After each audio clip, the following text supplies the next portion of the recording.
Yep. Yep. That is some shit. Muting.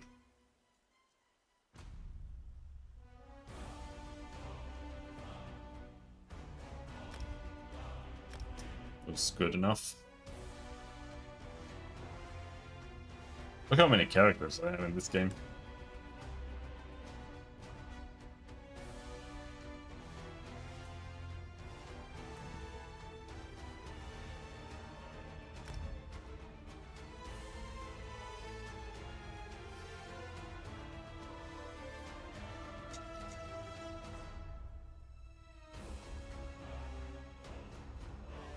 This is some shit. The fuck is that? Imperial. Oh.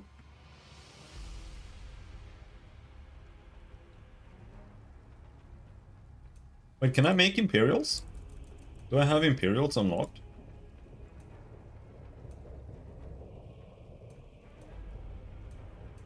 I played the Ebonheart Pact like every single time. Let's try joining the Daggerfall Covenant. The Breton, I guess.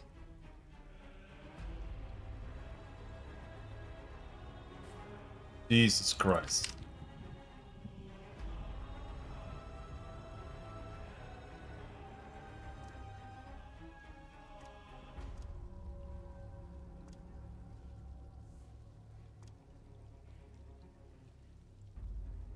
I wouldn't, to be honest. This game is pretty bad, but it's not that bad. But it is pretty damn bad. It has 4 classes. 4 classes. The rest you have to unlock. With money. You have to buy them.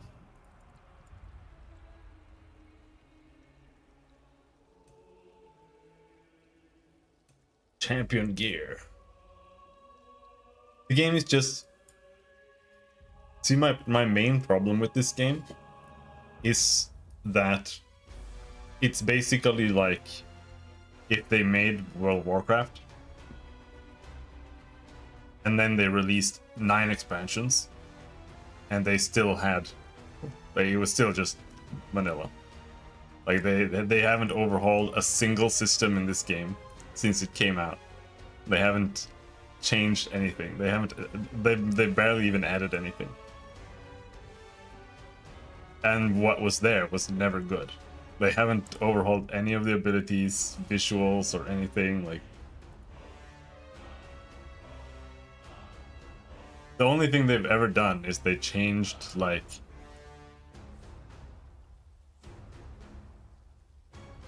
Like before, the way it works is that you can choose to level up health, stamina, or magicka. And those are just your resource pools, right?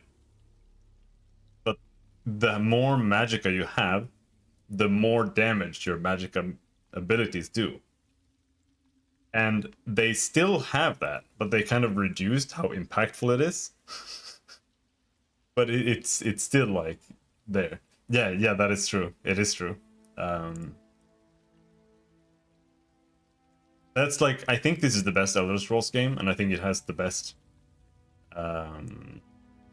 gameplay out of any Elder Scrolls game, but that's like not a very high bar. But compared to Skyrim, it does feel worse to hit things. That is actually true.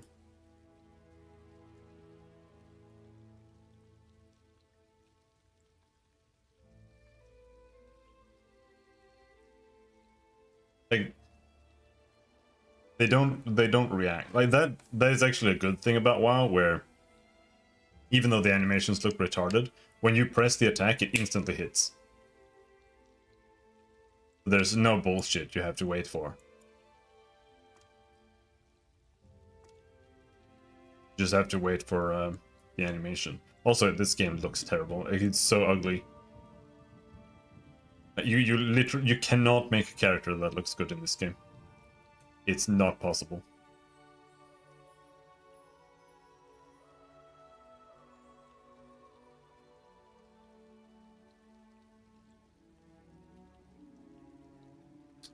Spellcasting feels like dog shit in WoW, I'll be honest. Fucking hate casting spells in WoW. The only thing that's playable is a Disc Priest, because Smite has like a 1.5 second cast.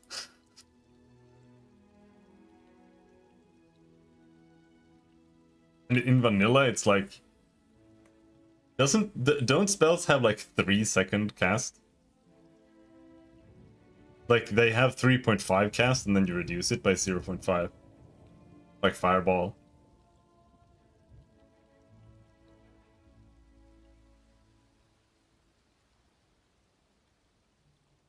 Let's see.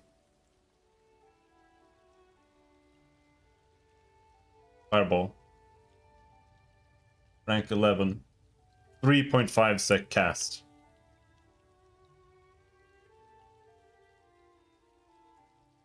Yeah, so it's a 3-second cast by default. Dude, playing a mage in vanilla is so awful. Holy shit.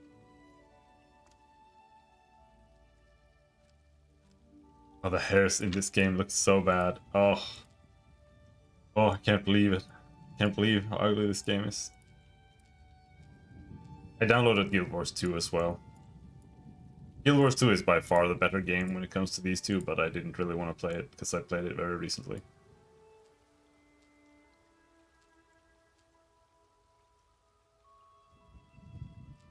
There's just nothing to do, dude. There's absolutely nothing to do.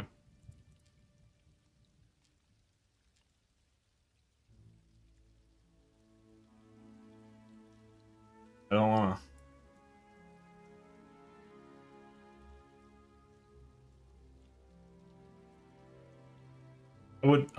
To be honest, I would rather play on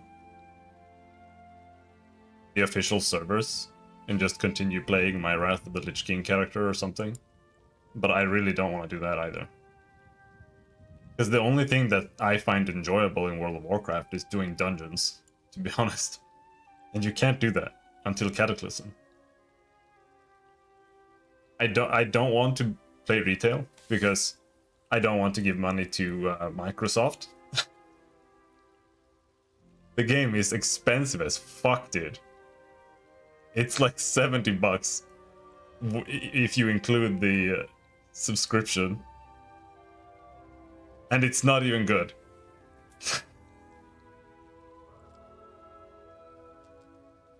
I did look more at the talent tree, and I do actually kind of want something like that. Like, I want to play something like Path of Exile, where you have a talent tree that lets you, like, specialize and become kind of unique or good at, like, something. But not dog shit.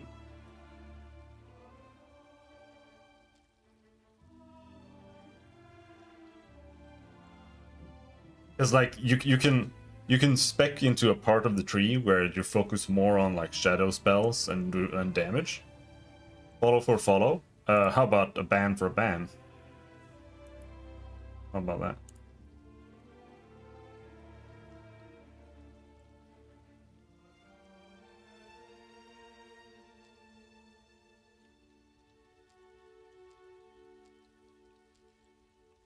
Can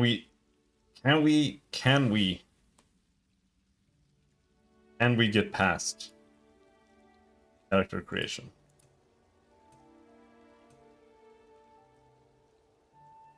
Is this us?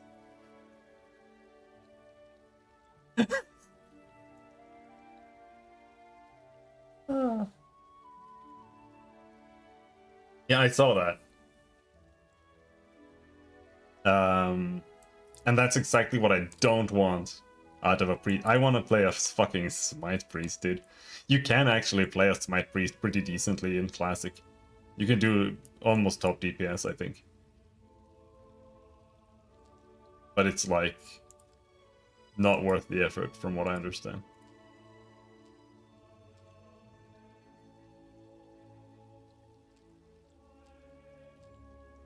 No, I mean in retail, playing a Smite Priest is like the default for disc.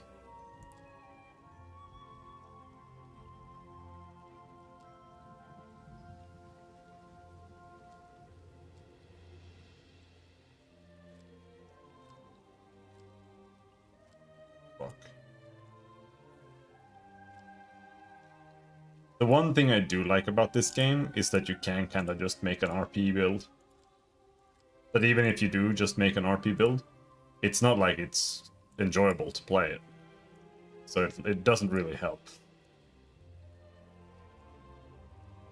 Like, what is this? What is that?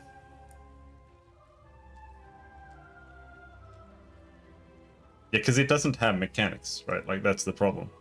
I fucking hate games that don't have, like, a gameplay loop. That's the one thing that I look for. I look for a gameplay loop. I look for a gameplay loop within the gameplay itself, and also within, like, the game as a greater whole. And most games don't have either. Which is just super annoying. Okay. Okay, let's just pick one here.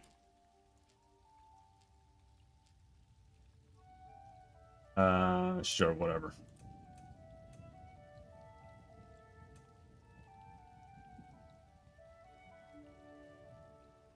Forehead slope. Wait, where's the... There. There are 3 facial shapes. I want to avoid going up here, because then you look like a square head.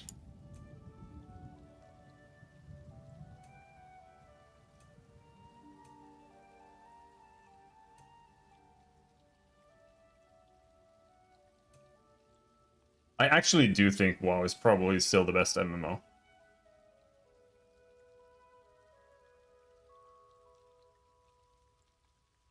And I say that as an avid World of Warcraft hater. Like, the only competition it really has is Final Fantasy XIV, and it's not really an MMO. To be honest.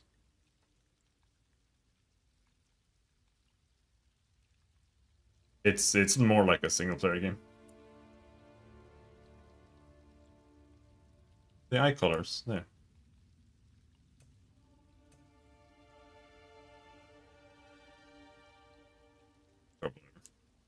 This looks like fucking trash. Let's go with that. Skip the tutorial, yeah. Yeah, it's completely different audience. And it's also not at all what I want. Like, the whole main story shit. It actually, like... Let the cat I kind... The island sprung a leak. Run! Like, it kind of turned around on my opinion on the story in Final Fantasy XIV once I finished Shadowbringers. I still think it's, like, really bad before Shadowbringers, but Shadowbringers kind of salvages it and makes it, like, all the suffering you went through before was kind of, like, salvaged when you finished Shadowbringers. So because of that, I kind of don't mind it for being just a story game. But I really don't want to play it as an MMO, because the only thing you do is to just log in, do your daily dungeon, and then like, what are you doing? It's just side quests after that, just doing bullshit.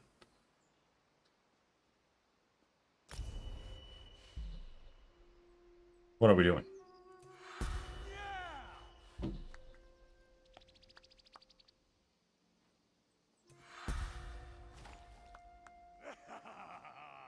Ah, we got some shit.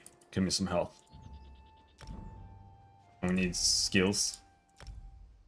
We have 3 skill points.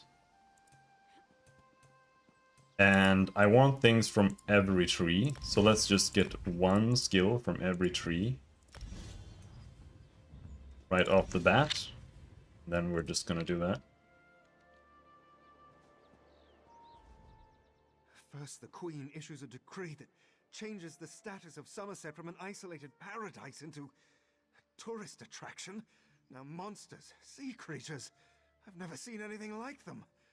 Well, I say let the cat fight them. Better him than me. Suddenly the ground opened, spewing water and strange creatures. They attacked us. Luckily, one of the newcomers, a Khajiit, leaped in and drove them back. Called himself Razum Dar. He could probably use some help if you're so inclined. I don't actually remember who is Illidan's voice actor. I think it's like... I think it's the guy who does War in God of War. Oh, no, not in God of War, in Darksiders. He talks like this all the time. He's like a really bad voice actor, but he somehow he manages to like fill this niche where he doesn't feel like he's bad. Like, 'cause it's kind of weird. Yes, so yes, indeed. I actually have done this start now that I think about it. This is where you meet the racists. No, I never did try it. It's pretty bad.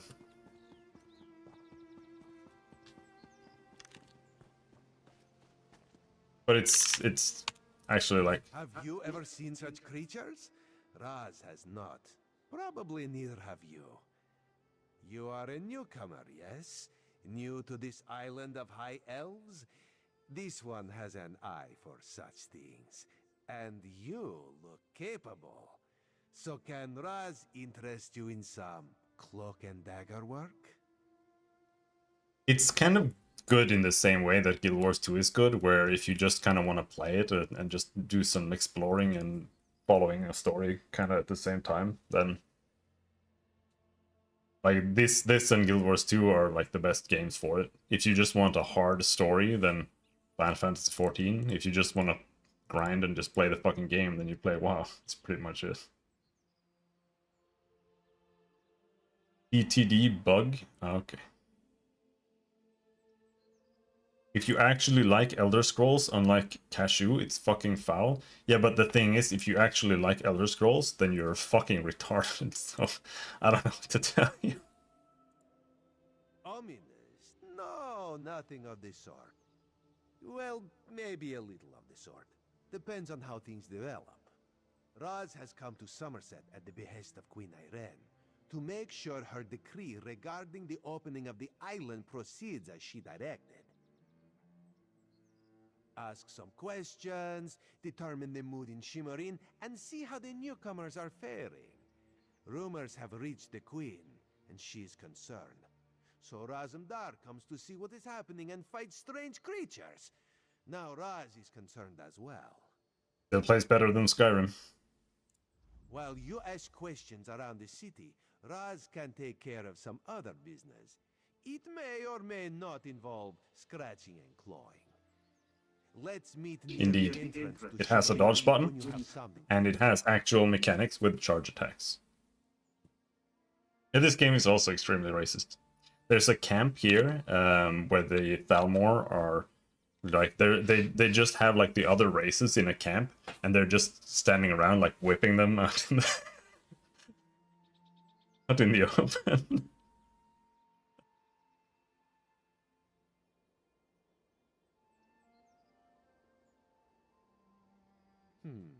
Raz knows very little about Yeah, whatever. Okay. It's like up here. This is the Thalmor camp where they're like giga racist.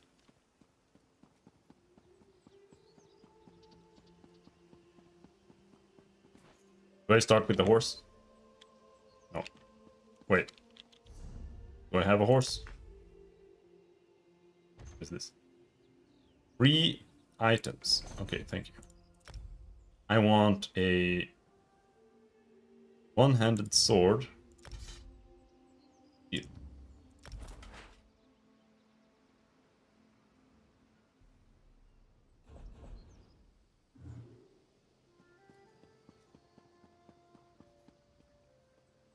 Do I not have a minimap?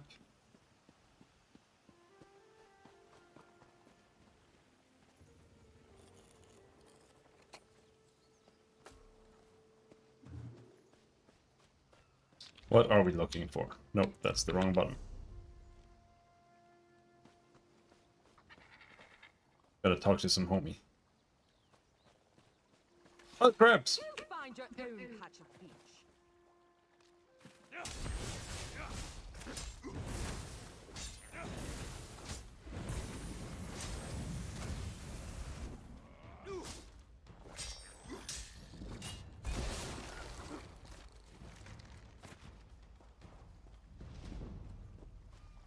But yeah, the gameplay is really, really foul. It's you literally just left click and then you use your one single target damage ability, and then you just do that over and over and over again. Not that Forever. you understand the You only get like the only path to purpose of peace having your skills is that you get some dedication and complete concentration. I must find the perfect shells. situational and my abilities. weapons will be substandard. And do you know what that will do to my art? You can have an AoE or a slow or a heal, maybe a buff. It's basically it, and then you press the one button that makes sense at the moment. An ultimate concept practiced widely here in Somerset. Alaxon is the state of perfection that every high elf strives for. The path to Alaxon represents the approach we take to achieve that state. Now, why have you interrupted my work? I believe in caution as much as the next high elf, but sometimes the rules get in the way of common sense. My apprentice lived here for more than a year. Good help is so hard to find, especially among the newcomers, and she was adept at making dyes. They took her away, said they had to scrutinize her qualifications. Also, you can play it test with the her gamepad in your knowledge of couch, culture and etiquette. But I haven't and seen it's these pretty. things It's all. before. I think it's fully voice My acted too. morale suffers, so of course I complained to the monks. Now I have to gather my own shells. They told me I could fill out some forms and appeal to the kin lady. But who has time for such bureaucracy? And for a wood elf? I've said too much. I have work to do, and all this aggravation has diverted my path to Alaxon. Okay. Perfection requires constant vigilance, so back to it. Steal some shit. Seaweed? Hell yeah.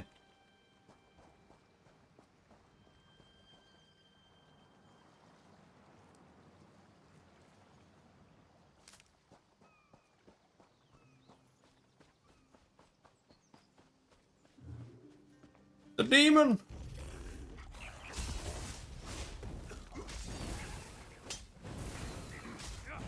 What does my abilities do anyway?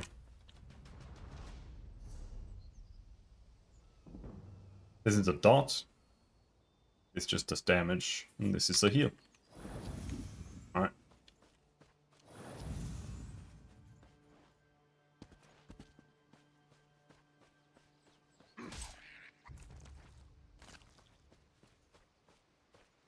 Now, go up there and do that thing.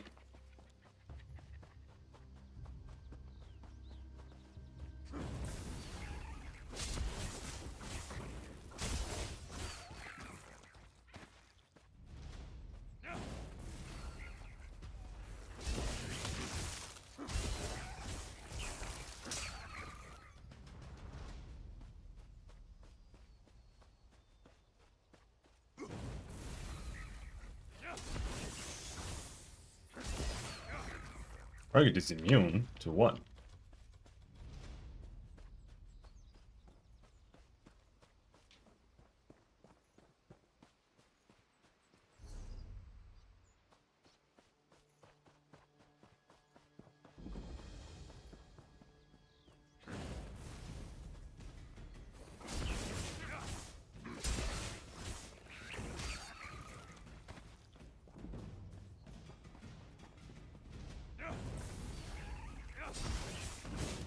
Left click, button, left click, button, left click, button.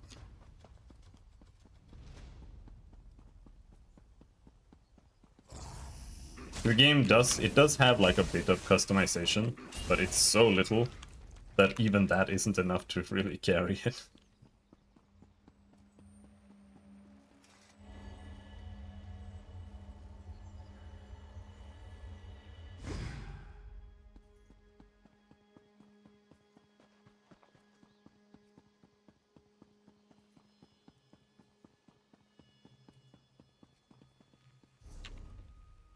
We have discovered this.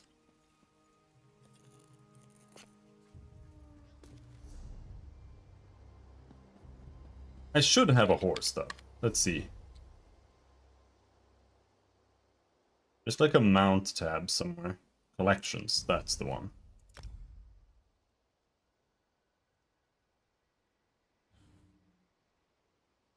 The horse set active there.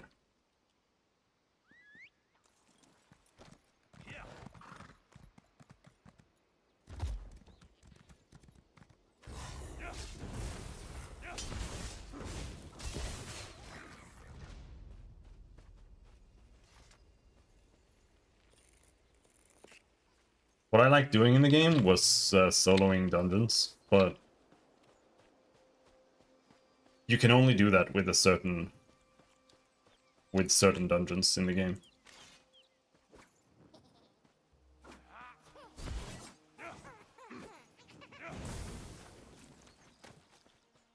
Later on, they introduced dungeons that are just way too hard, so you can't do it anymore.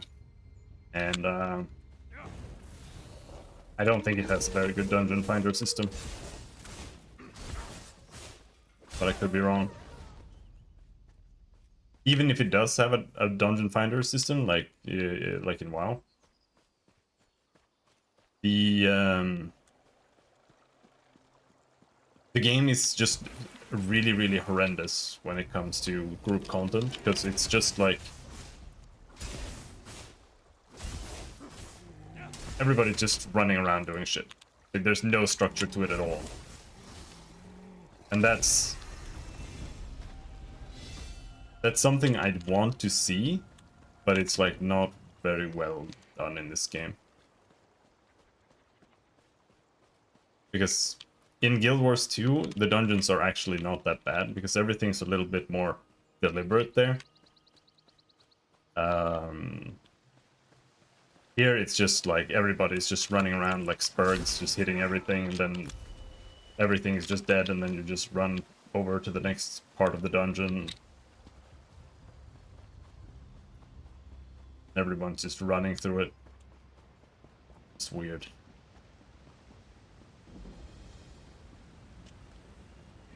Because when you have a tank and a healer on like set roles like that, the game becomes a lot more structured when it comes to group content. You have because then you have someone who can take charge, generally, because that's the tank's job. The fuck am I going? Keep awake. The squad. What? Are you here to kill me? Might as well. There's no honor left for me now. Not after I decided to send my squad off to certain death. I failed them as their captain. I failed all of Somerset. Justicia Avenire. She struck me down, ran off to this ruin. I was able to follow her this far. The rest of my squad went in after her, but I fear the worst. With that pearl, who knows what she's capable of? The item we were ordered to transport. It's tied to the Yagra, mysterious creatures that keep attacking our shores. We have no idea what devastation the pearl's capable of, but we can't allow it to be used to die. Oh, Marcus, how's it going? It must be destroyed. You must move quickly. The pearl is with Justicia Avenire, somewhere in Torheim Card. Once you find it, destroy the cursed thing. And this... Adele, that's a solo dungeon, right? Or is this a public dungeon? Because the public dungeons are fucking awful. And it's also an example of why Guild Wars 2 is the best MMO when it comes to overall content, when it comes to just the overworld. Because here, everyone's just it's just like in World of Warcraft. Everyone's just stumbling over each other, and everyone's just getting in each other's way. Everyone's just stealing each other's mobs all the time. In everything that's public. And that's why it's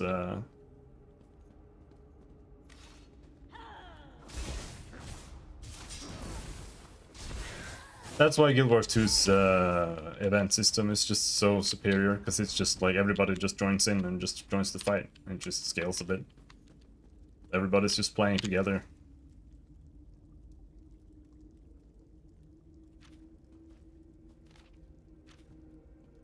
And loot his body.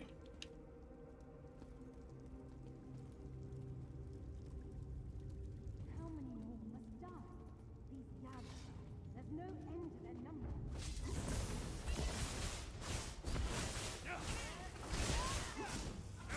Aid me!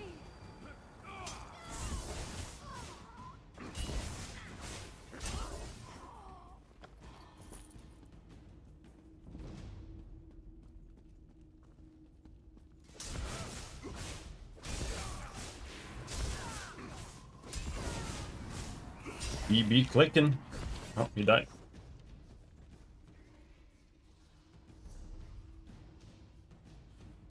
They're leveling very fast.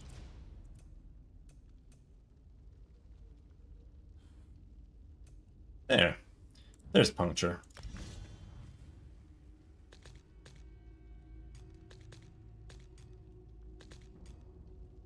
Like that.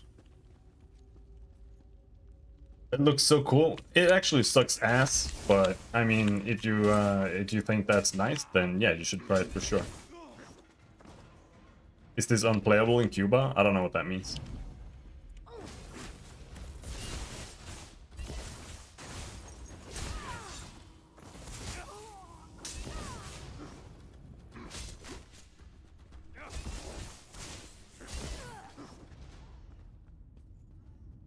It's very enjoyable if you don't really care about gameplay at all. Just want to run around in the world and do quests. Then it's fine, to be honest.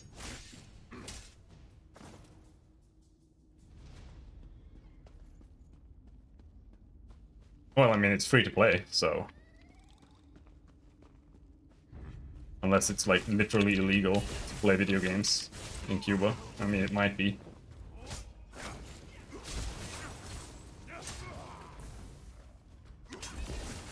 No, it's not free to play. I'm wrong. It does cost money. How much? Because it costs money to buy once. I wonder what it costs.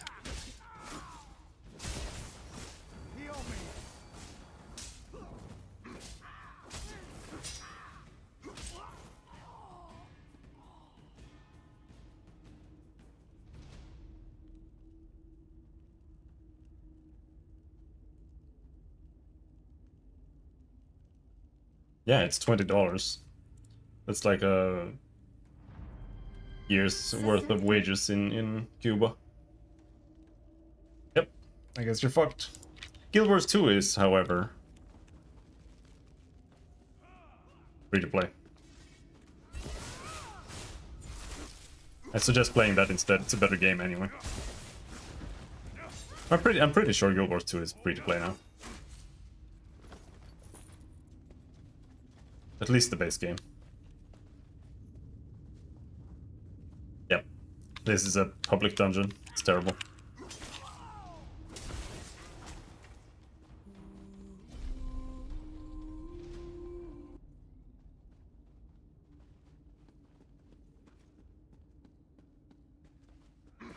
Oh.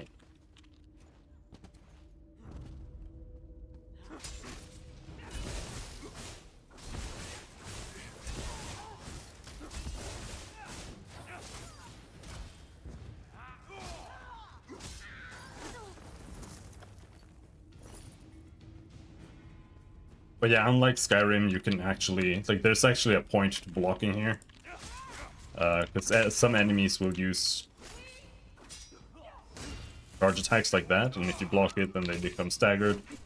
And then you can charge attack them and knock them down. It's not exactly good, but it's a lot better than whatever they have in Skyrim, which is, like, literally nothing.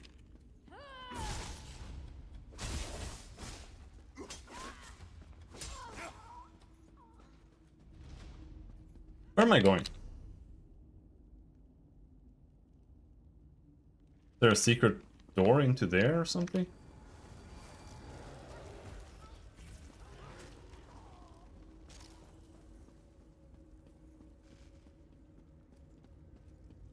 Fine and different. I like it. I hate it. It's terrible.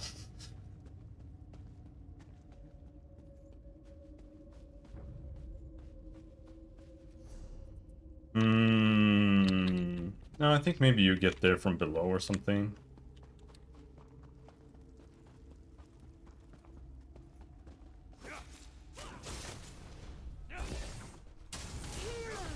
Oh, are we lagging? I think we're lagging.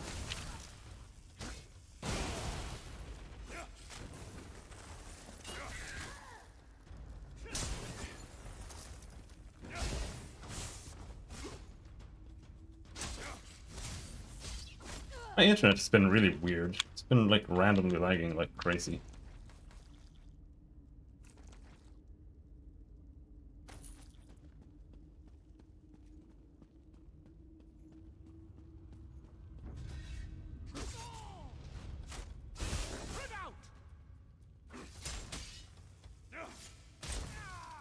What is going on, man?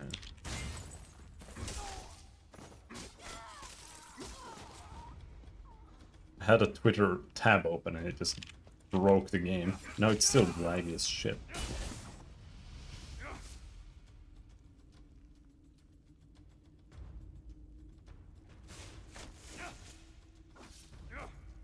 Read the stream title.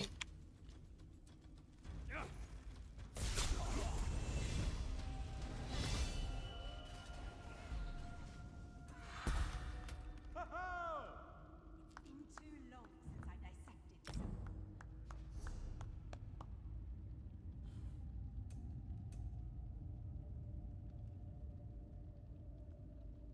I think I want solar flare.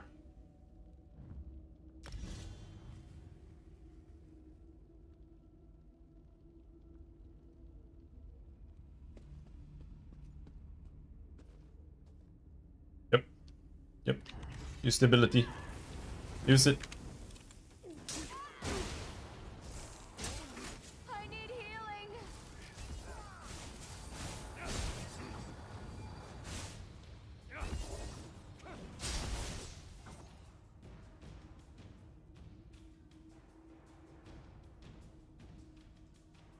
Literally can't have one day that doesn't suck.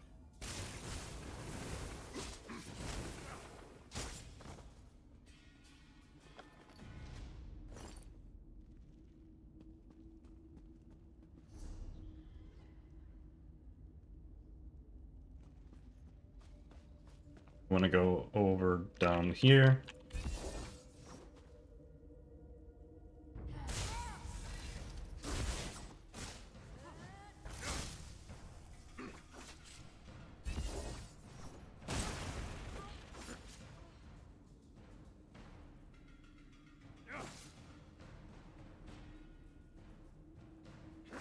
Are you kidding me right now?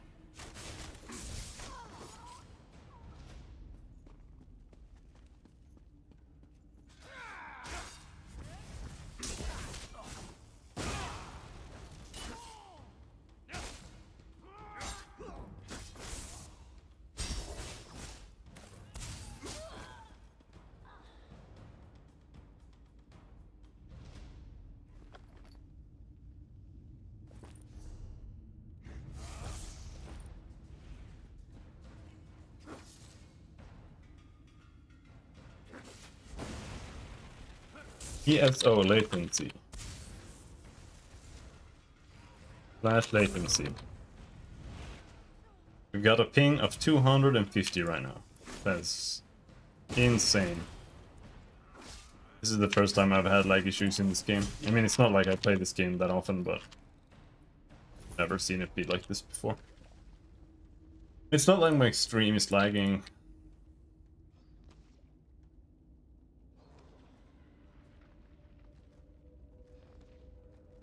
$930 latency. Let's try logging out.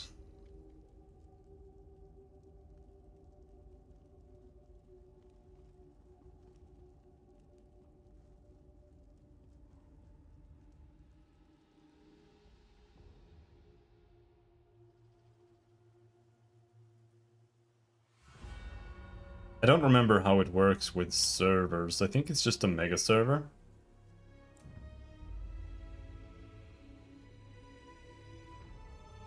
I don't know if you can change channels. Something like that.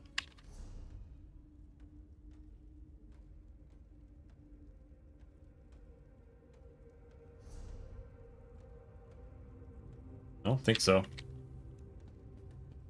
Maybe it's just lagging.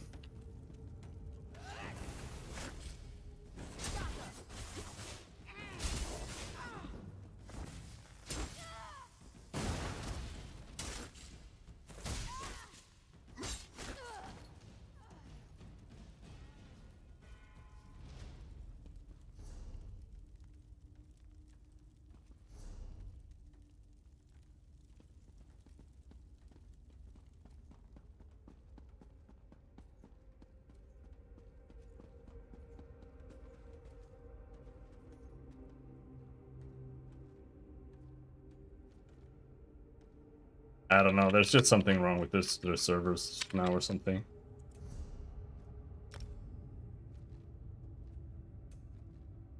I don't think there's like a world chat or something. I don't like when MMOs don't have that.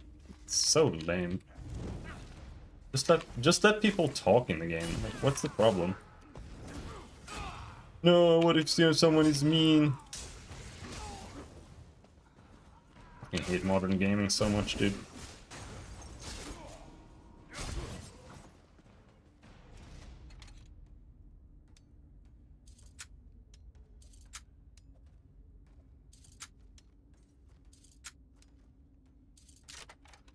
This is actually like the least dogshit lockpicking mechanic that they've had, I think.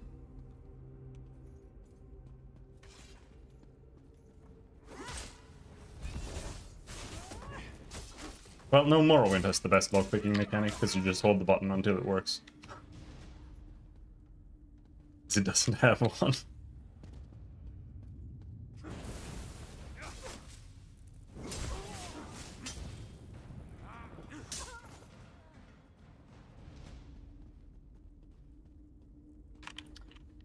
You can probably jump over these, can't you?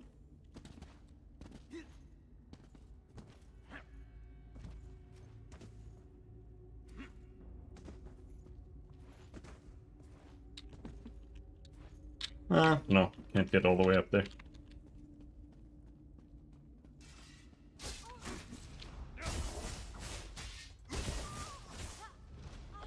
It might just be this dungeon server that is lagging too. We'll see once we get out of here, I guess. It's been too long since I dissected someone.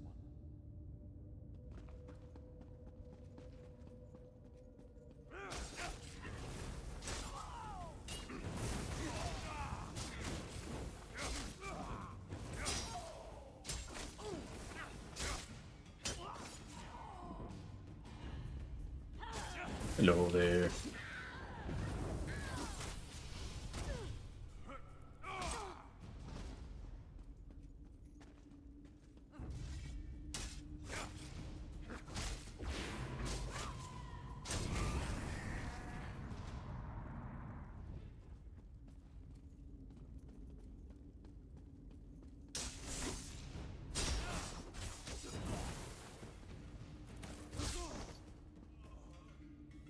Puncture can now be morphed. Let's see what we can morph. I don't know why this is so fast right now, but...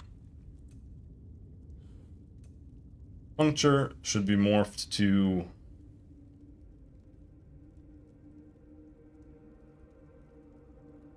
Tank 1, I think?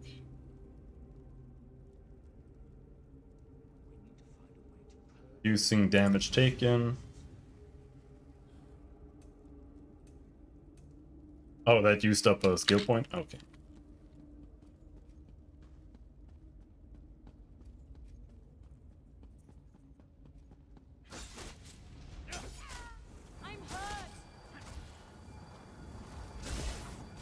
The morphing system is pretty bad too. It's literally just like a... You get to change the ability to be slightly different. But it's like There's like no reason for it to exist. It doesn't really do anything that's positive. All it's like if you morph your ability to be the tank ability in this case, you can't use the other ability. So now if you ever want to have the version of this that reduces the armor on the enemy instead, you just can't use it. So it's like it's not like a specialization or anything like that. Well, it is, but it's like it's just removing options that you can use for no reason. It's just dog shit.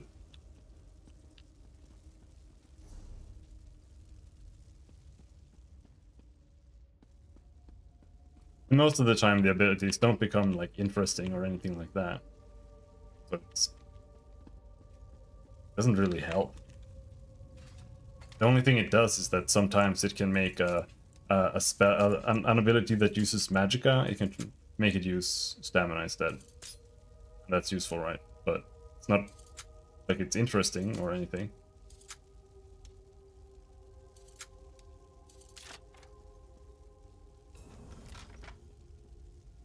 Iron Sword of Frost. I think it's... Would it be better? Slightly better.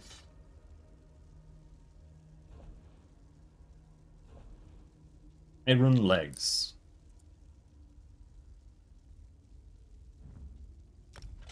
Sure.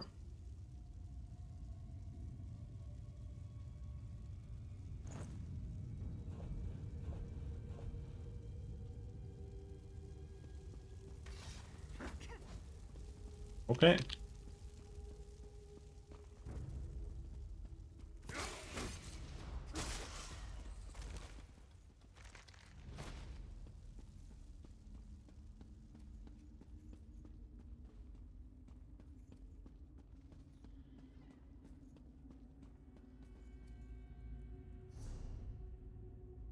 It's straightforward here.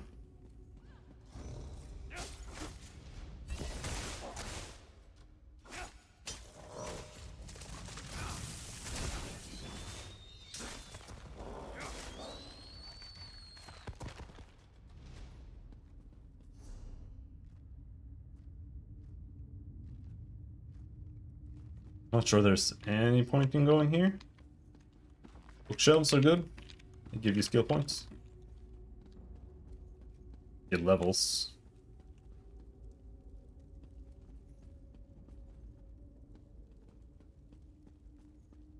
The game is basically unplayable in first-person mode, but it's still nice to have it so you can explore better. But if you play it in first-person mode, you can't see like ground target stuff. You can't tell what the fuck is happening at any time.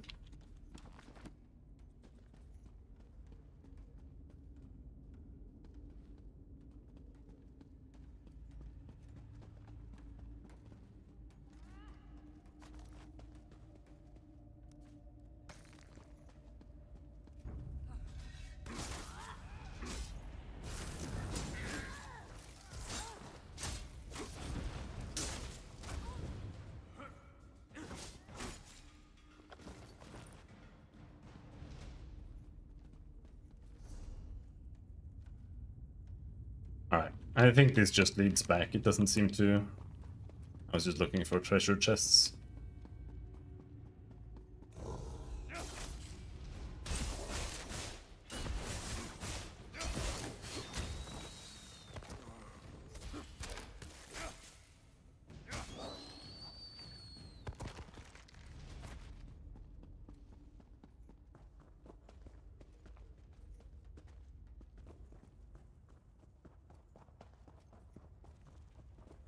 Centipede.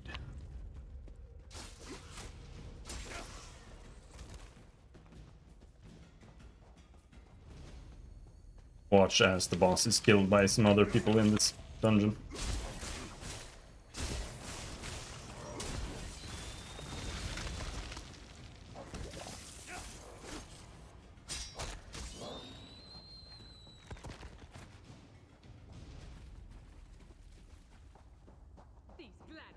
can double-cross me?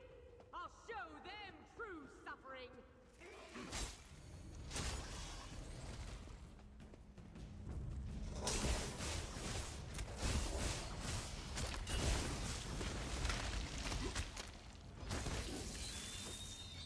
Okay. What do you want with this?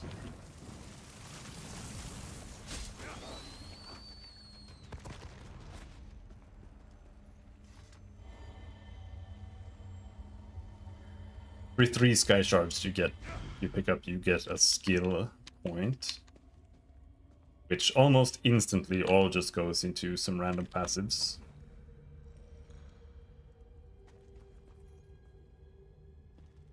Random greatsword. Those weapons aren't worth picking up. They don't have any value.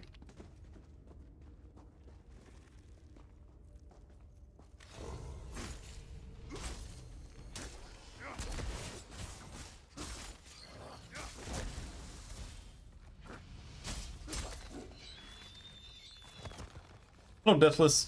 Yes, unfortunately.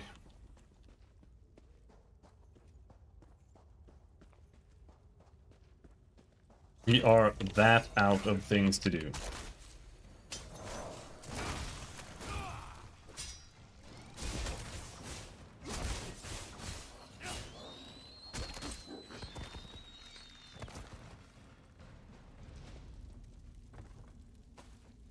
Me rice.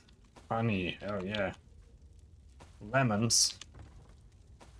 Isinglass. I don't know what that is. Honey. Ginger. That's what I like. Actually, I don't like ginger. It's pretty disgusting.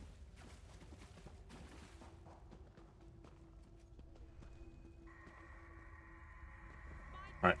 Boss time. Hey, bitch.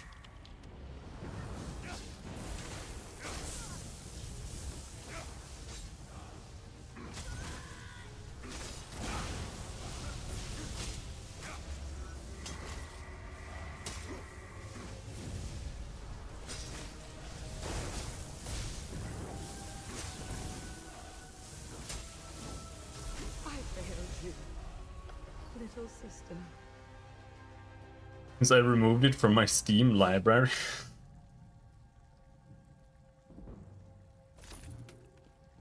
I mean, it's an Elder Scrolls game, right? If you expect it to be fun, then I don't know what you're doing.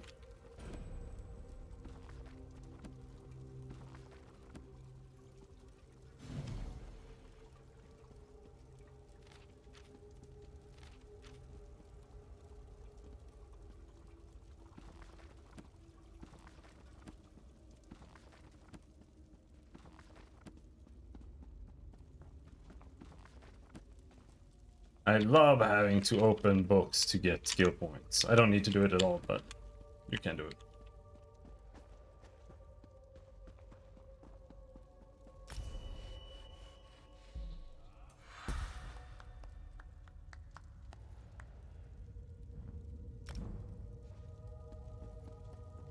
We're unlocking the dungeon finder soon?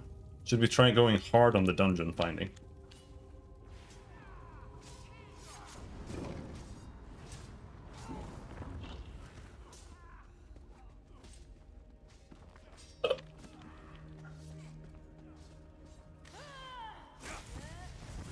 Maybe not now, when the game has like 240 ping.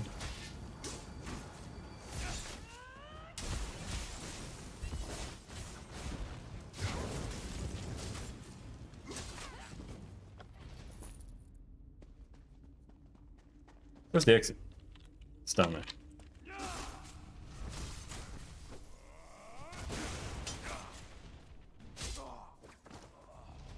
And mods don't help Skyrim at all, in my opinion.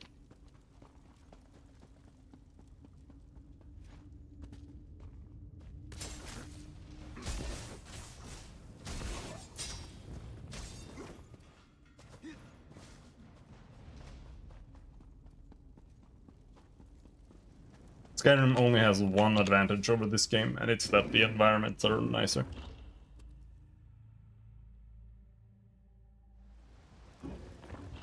Otherwise, this game is better in every way.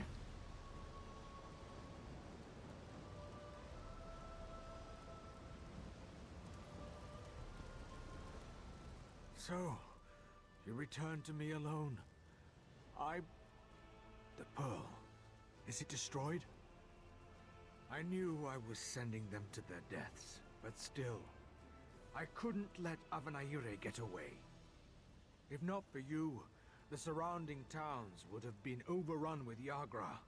You saved many today, even if some were lost. Here, take this for your service. Thanks. Don't worry about me.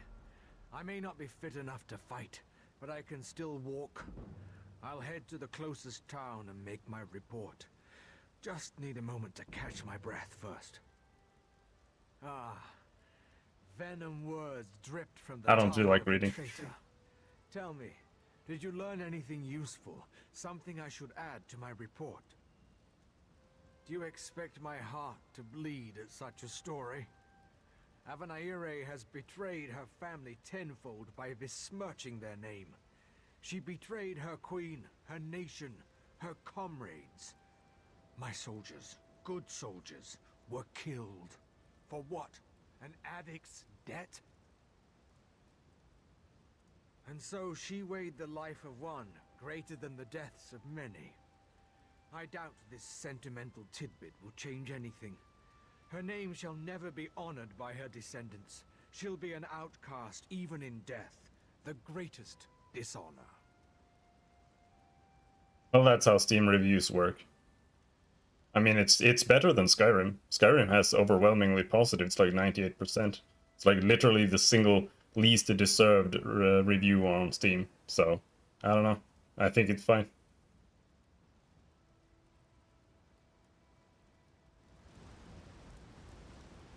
The game works. It's better than Skyrim.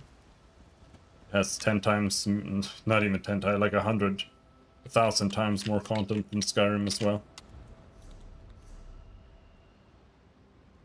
Is that a boss? I think that might be a boss.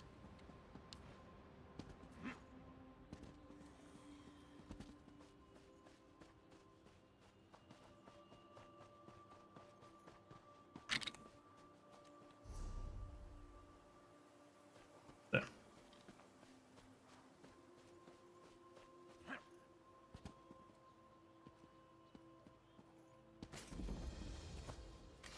I don't think we can kill this guy, but let's give it a go. We do have a heal.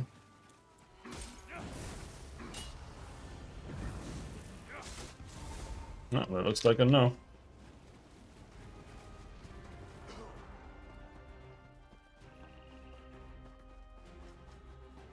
Way too high? No, Skyrim is way less deserved. There's no difference between Skyrim and Starfield in quality as a game. The only difference is that Skyrim has better environments.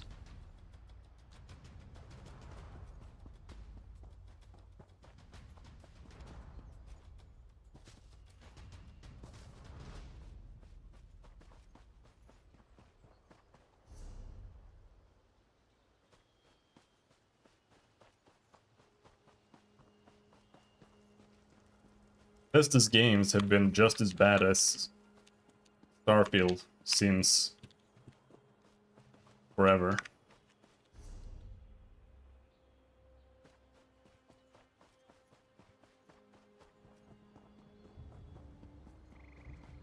In fact, they've been worse.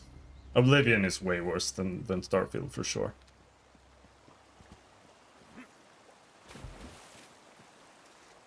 And Morrowind is twice as bad as that.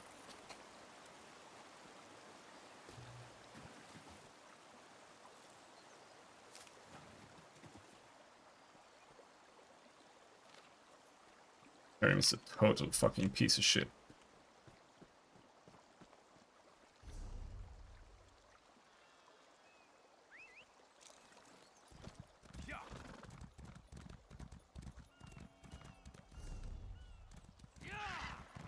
I don't even really consider it a real game.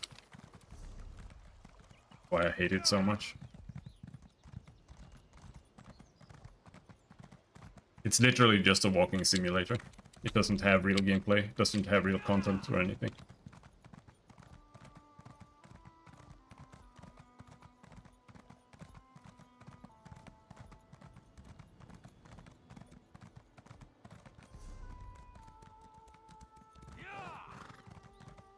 Has nice environments.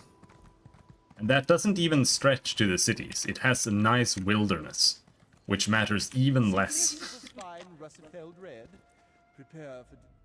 The cities are fucking garbage. Like, they're super ugly, and there's nothing in them. I'm not the only one who'll be disappointed today. Old Halimorian's been offed by those wood elves. Won't be any wine tastings for a while, I'd wager. I disagree entirely. I don't think the mod community has done really anything for it. Like, Skyrim isn't vastly improved by modding. It's just like slightly more playable. Like, getting mods for Skyrim is like, you can have more party members, or you can like fix glaring bugs, or you can overhaul the skill trees, right? So that they're not like 0 out of 10. So now they're like 3 out of 10 instead. Like, I don't think that mods carry the games at all. The only thing that carries the games is walking around in the environment while Jeremy's soul is playing in the background. Just what I heard from one of the bailiffs. Apparently, Now, mods can improve that, because you can install graphics mods for the pine trees, but like, rule of 3. Superstitious nonsense, if you ask me. like whatever. Like, if you want to install gameplay mods for Skyrim, what do? They don't do anything. They like introduce a dodge roll maybe, and then you can like do a timed block to like get slow time, and that's it. Indeed. Until they find a suitable third investigator, the Juris Reeves and Revelators are left to sit There's on no their content hands. patches for it, Nonsense. like no real content Why not mods go that are lend a actually not hand? trash. They'll likely just tell you to go jump into the sea, but Unless you like enjoy Enderall or whatever it's called.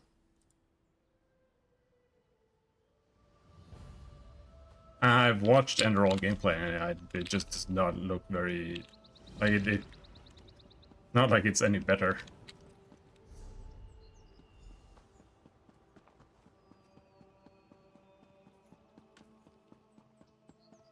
I mean, that's fine. I don't think that he's missing out on anything, to be honest.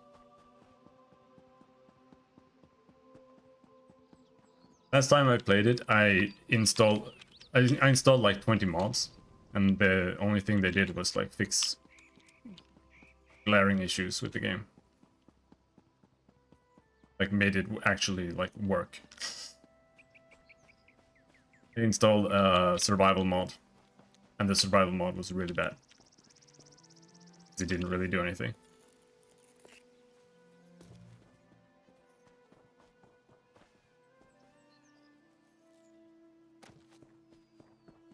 Oh, there.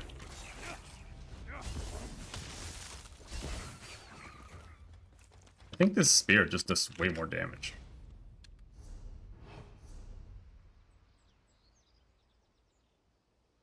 It does do more damage, but it doesn't do way more damage. It does like 40% more damage. I mean, that's quite a lot, but still.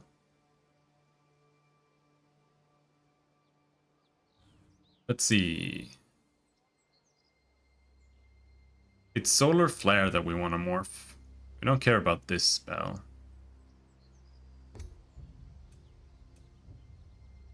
This spell we want refunds when used to heal an injured target, but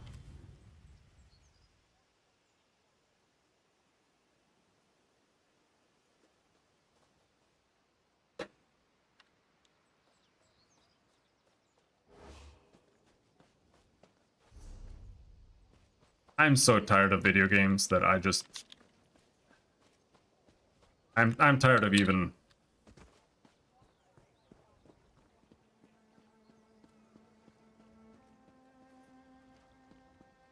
Because usually I've been like respectful towards people when they say that like this game or that game is so good, and I'm like, it's like literally like a 1 out of 10 game, but I just can't do it anymore. Like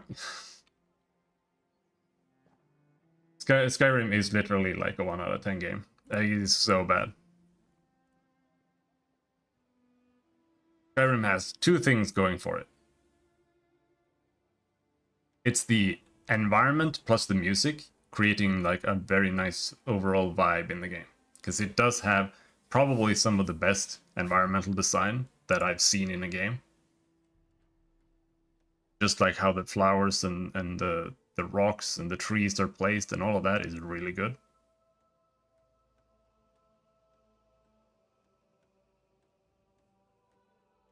What's the other thing? Oh yeah. Potential. That's what Skyrim lives on. And it is unfulfilled potential. Because when you start playing an Elder Scrolls game, you're looking at it and you're like, holy shit, it's like this big world, this big open RPG, and you can go everywhere. And then you start like exploring it, and it's like super cool while you're finding things. You're like fucking some random hag nest, some vampires and shit. And it's like really cool in the beginning, because you're like, there's still like, oh, there's gonna be other things later on. But in reality, there are no other things. Like, you're just walking around and you find a vampire's nest. And then you walk around and you find like a bear nest. And then you walk around some more and you find another vampire nest. And then you just kill them. And that's it. And like the amount of writing and quest lines in the game is like this big. And all the major quest lines are like this long. And then it's over. Like, it takes like 5 hours to finish any guild. And that's it. It's just so awful. The main story is dog shit as well. And all the while, everything is just bugged. The whole time through, everything is just breaking left and right. The Divine? Who told you that? If Justiciar sent you to try and trick me into confessing... No.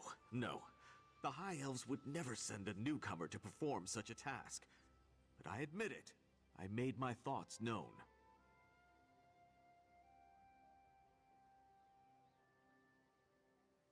I arranged to bring my cousin here to work with me. The ship arrived, but all the newcomers were carted away. For questioning, they said. I complained to the kin lady and anyone else who would listen. And what has it gotten me? Nothing.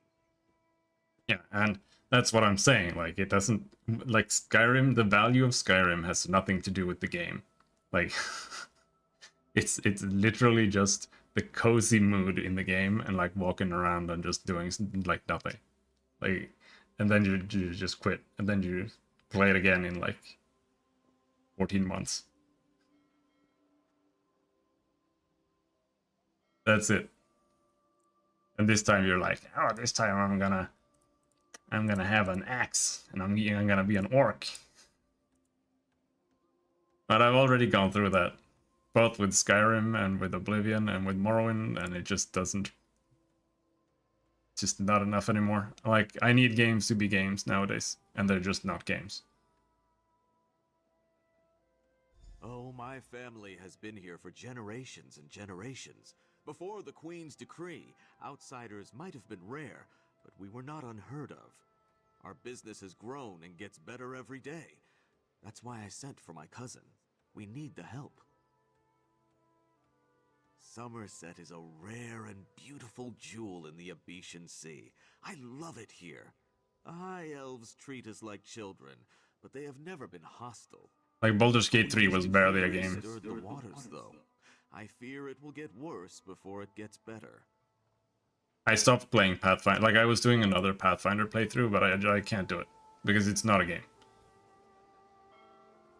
It's just like walking. You're walking between like moments of irritation. because every single encounter it's not gameplay. Like the combat in Baldur's Gate 3, even Baldur's Gate 2, or in Pathfinder, it's not like, it doesn't consist of real gameplay. You're just clicking, and then you have a 60% chance to land the hit, and if you miss, that's it. If you hit, then you win. And that's like the extent of the gameplay. And it's just so boring. I just can't do it.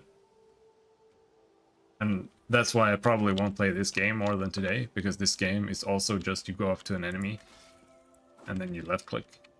It doesn't have deeper. Like, this might as well be RuneScape. It's just that bad.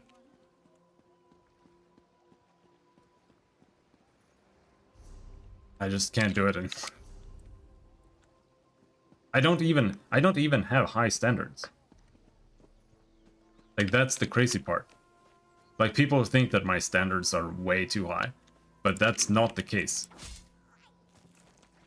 The only thing that is different from me and other players is that the fluff isn't enough to carry the games for me anymore.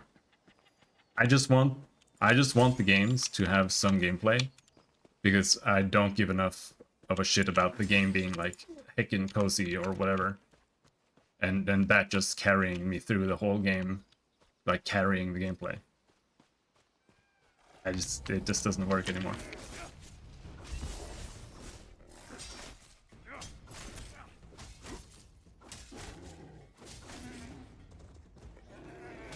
Aha!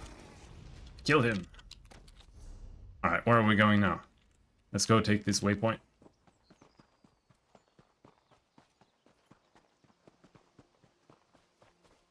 I mean, it depends on what you like. I don't really think...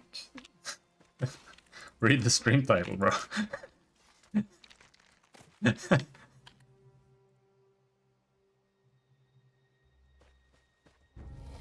I genuinely do not think that most games are good. Like, Witcher 3 is one of my highest rated games, and it's like a 7, maybe a 6.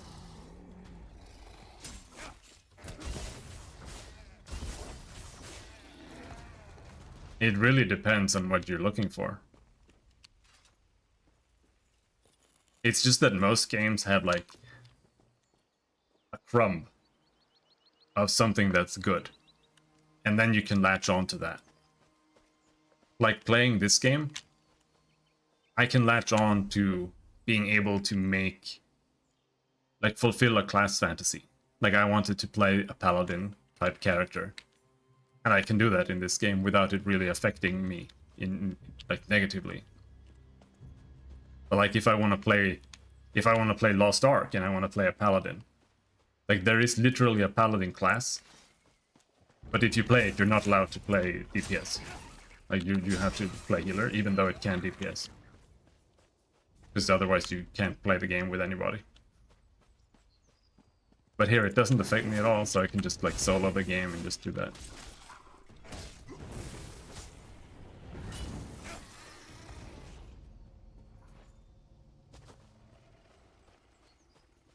I don't think FPS games are good games.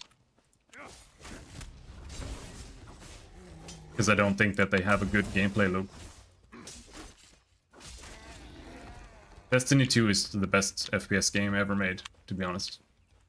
It kind of has gameplay loops. And it has some decisions and stuff you have to make in combat sometimes.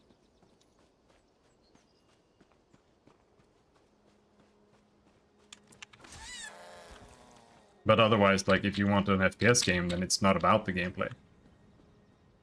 It's just about the overall feel of, like, the guns. And how the game feels to play in general. I missed the thing.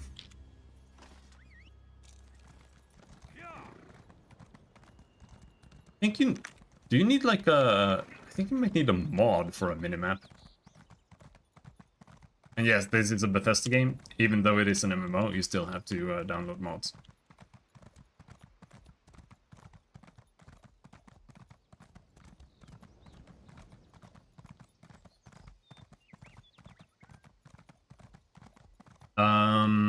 what is it called? I think Baldur's Gate 2 is probably still one of the best CRPGs. But like the gameplay is dog shit. It's horrendous.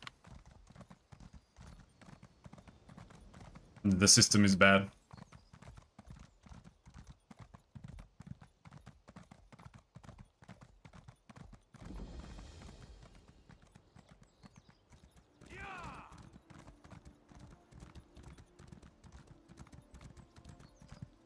Like it's okay. It's perfectly okay for a game to be bad and be like entirely carried by the story or the mood or whatever of the game.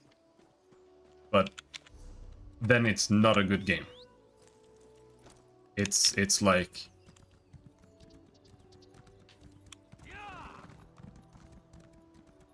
well, it's not a mod, right? It's a plugin or an add-on or whatever you want to call it, just like in World of Warcraft.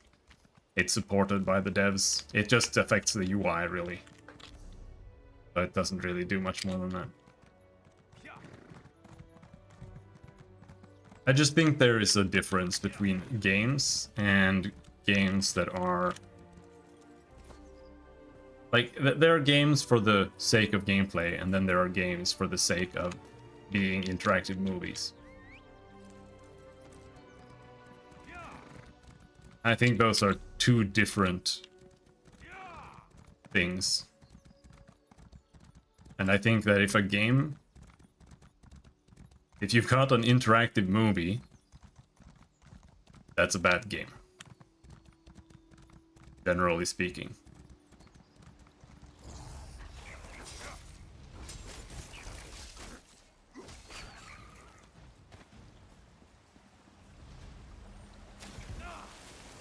Because generally the gameplay is just not good, and it's just not really the focus of the game.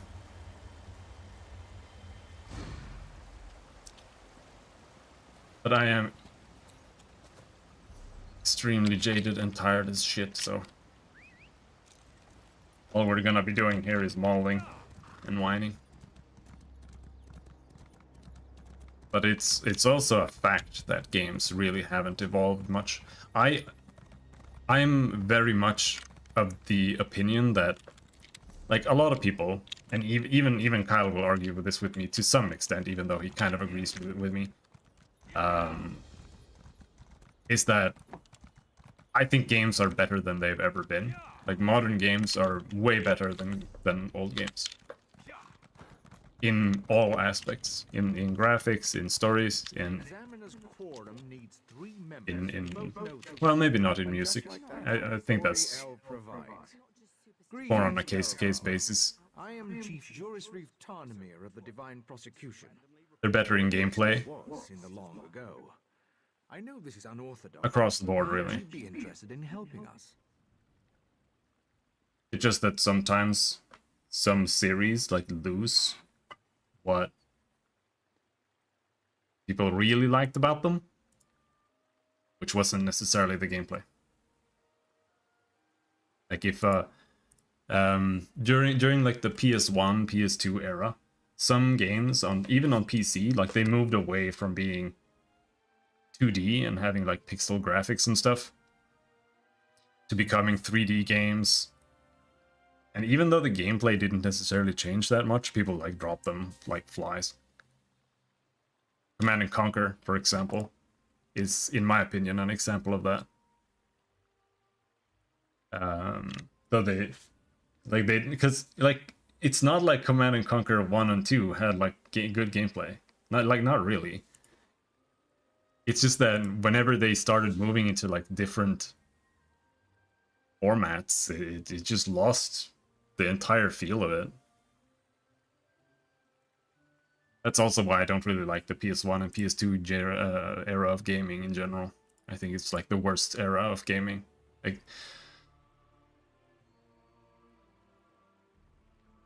more or less. Like, 93 and before that, kind of, that's like the lowest point of gaming. That's like Nintendo. You're playing like Ultima 1 and 2. Like genuine trash piece of shit games with like literal assy graphics or nothing. and they all just really had dog shit gameplay, and nothing was really good about them in reality. And then games became like a million times better when they started having like Diablo 1 graphics, for example, or like Baldur's Gate 1 and 2. Like the progress from what we had to those games, it was absolutely insane. And like Baldur's Gate 2 is still one of the best looking CRPGs out there, even today. Like it looks better than Pillars of Eternity. And I'm 100% serious about that. It looks better than Pathfinder. Diablo 2 looks better than Diablo 3 and 4. Because after that, we started moving into this era of 3D graphics. Because most of these other games, they were pre-rendered. Like, it wasn't pure 3D, it was pre-rendered 2D graphics. Or it was 3D, right? But it was 2D, because it was pre-rendered. So they could touch it up, they could make it look good. But then we moved into, like, PS1 graphics. And when we moved into PS1 graphics, they also didn't know how to program the games to actually play well. So all the games in that era are fucking trash. Like, they're all horrible dogshit garbage. And even the games that people hold up as like these games were good were fucking horrendous. Like Soul Reaver. Or I see people talk about Tomb Raider. Like, oh, old Tomb Raider was so much better. Like, not a lot of people say that, but that people say that. And they were fucking garbage. Because they ran at like 15 FPS. The controls were janky and shit. Whenever you were fighting an enemy, it was like one enemy, and then you just pressed X on him, and then he died, pretty much. And then the rest of the game was just like pulling around like boxes. It was like Zelda gameplay. Pulling around boxes and climbing on it.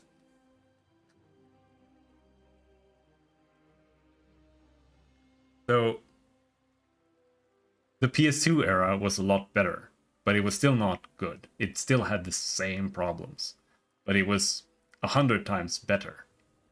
Like, we still had games like DMC 3, and unfortunately DMC 2.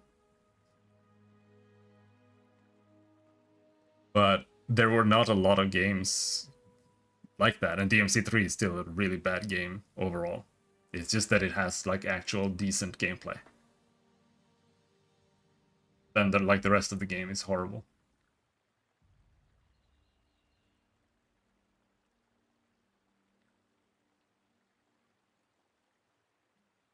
I don't even know where I'm going with this. I'm just whining. But like, the thing that they did have back then was gameplay innovation. Like, they were actually pushing the boundaries to some extent, but not much. But we don't have that at all anymore. Like, none. Zero. Like, I don't even play Total War. I don't know if you're a Total War player, but like, how much has Total War really improved since like Empires 2 or whatever? Like, I played that one, I think. I played Medieval too. I played Medieval too. And that's like the good one, according to people, I guess.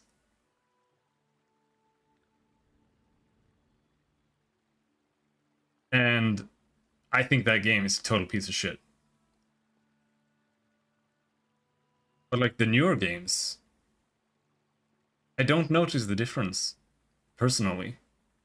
Like, the only thing I hear from listening to Kyle is like they've removed like basic shit. And that's like it. Like, I played Warhammer 2, and it was just like a really bad version of Medieval 2. Like, there was like no real difference. I don't know. Like, they're just not doing anything. And there are like almost no games that are actually doing anything. Like, World of Warcraft is still the best the best MMO out there. Like, it still has the best character customization. It has the best gameplay, despite being a 20-year-old tab target game. It still has like the best dungeons. Because nobody's making anything different. Path of Exile is literally a carbon copy of Diablo 2, and then they just made it worse. There's nothing in Path of Exile that isn't just like exists in Diablo 2.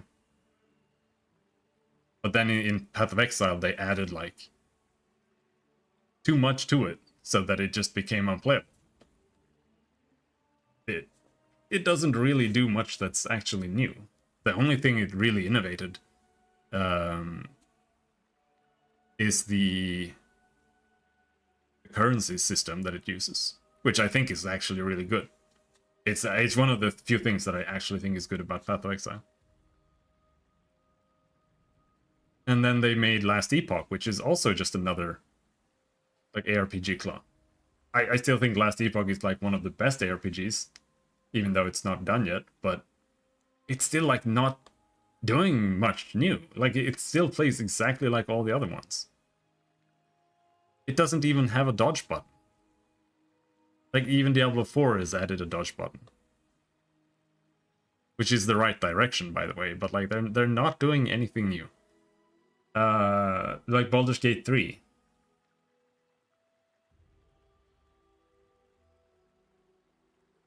Every single D&D game ever made plays exactly like Baldur's Gate 3. And it was always bad. Because it doesn't have real gameplay. Like, you're just attacking enemies. Like, even in Baldur's Gate 3, they have moved in like the right direction with giving. They give like weapon special abilities where you can have like knockdowns and like this weapon can cause a daze or a bleed or whatever. But none of those things matter in the game like whatsoever. Like you can not once in your entire playthrough will you manage to use one of these abilities to your favor where it matters. Like you're like, oh, this guy is gonna cast a spell or something, I better knock him down. No, the only way you can use it is just like, oh, I can use this knockdown as like extra damage, and then maybe he'll also get knocked down, and that'll be just a nice bonus. So it's literally just you're just attacking more. That's all.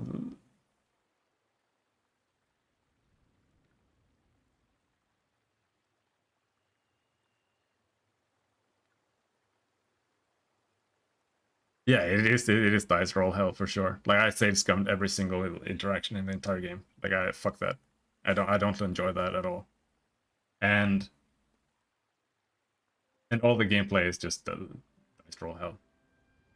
And they even made the game worse as well than old D&D editions, because in the past you could like, I could haste my party with my wizard, and then my wizard could cast Hold Person on somebody, and then my wizard could, cast slow on the enemy. But they removed that. So now you have this thing called concentration, where you can only concentrate on one spell at a time. So once you use haste on something, and you use slow on an enemy, then the haste breaks. So you can only use one spell. So let's say you have haste memorized on level 3 on a wizard. That means that having pretty much any other concentration spell memorized on level 3 is basically meaningless. So it's like you have one concentration spell that your character uses, and then you just shoot magic missile for the rest. And that's the entire, that's what they've done to wizards now. Like it's just so fucking bad.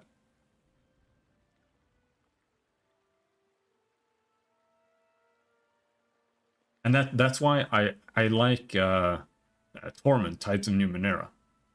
Even though I think it's like a 3 out of 10 below mid game. It's still one of my favorite CRPGs. Because it uses the Numenera dice system which is completely different from how any other game does it. Where you have like this pool of like strength points and dexterity points and intelligence points. And then you can spend those on like succeeding on rolls whenever you want to. And the game isn't really combat focused, so you don't have to like always save it for combat. And just some of the writing is just nice because it's like, even if you fail, you don't feel like I have to quick load, because it's just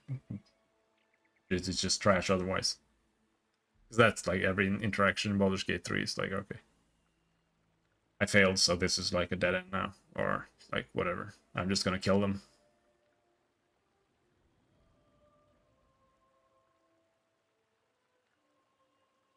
I could go on forever. Like, there are no games that are actually innovative. And if they do, it's never innovation in like a good way, where they're like actually making gameplay that is thought out. They're just, it's all just what I call feels design. Feels design is, for example, MMOs that when they announce their like release trailers, they talk about how the game is going to focus on mass PvP and sieges and stuff, because that's a cool idea. But it's never going to work. It doesn't work. It has never worked in a single MMO because it doesn't make any sense. Like, you can't do it. It doesn't work. Because people don't, like, when you have like wizards and rangers with like halo arrows, spells and shit like that, it just becomes a fucking slog, and it's just people running in and just dying over and over, and it's just trash. Because it's that kind of thing that's cool on paper, but in reality it just does not work. Partially because of how the game is designed, but also because people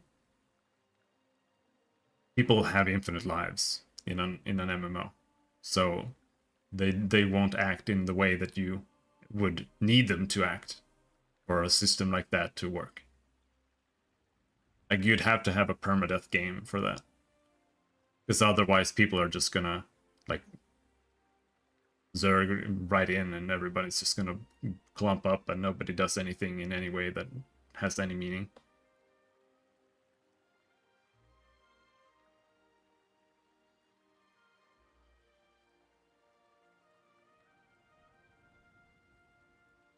It pretty much just works in games like Mount and Blade multiplayer or something, where everybody just has a stick and you're just poking each other with the stick.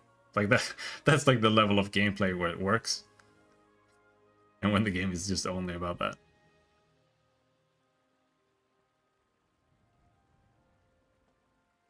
This game also has Siege gameplay, and it's fucking horrendous. I've tried it. It's really, really horrible. As you can see, you would take on the... I thank the divine. So you'll be joining us. Good. Call me Lorne. No need for flowery titles. We Altmer have too many names already. Video games. I'm glad you're here. Outsiders often make the best adminins. A fresh pair of eyes will be essential here. More essential than usual. And some games literally have not evolved in 25 years. I don't even know when Final Fantasy 1 came out, but we still get Final Fantasy 1 clones like Persona 5. Like, there's no difference at all between Persona 5 and Final Fantasy 1. I say this a lot, but that is how it is. And that's why I'm just running out of games to play, because I've already played those games.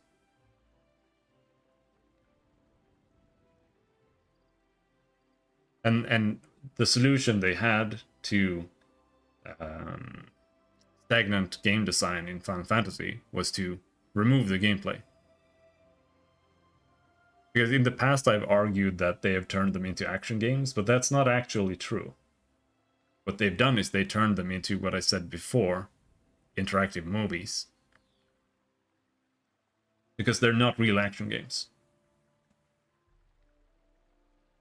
There's like there are like two archetypes of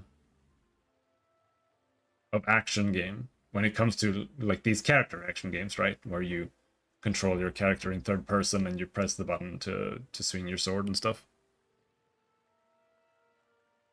And on one hand, you have like Devil May Cry, where you have like an actual planned out gameplay loop where you have like your mechanics, that you have things that you can do, and then you have enemies that have certain strengths and weaknesses, and then you have to use what you have to win. But then you have games like Nier Automata or newer God of Wars or whatever. And this is just not really true there. It's more like just a button masher.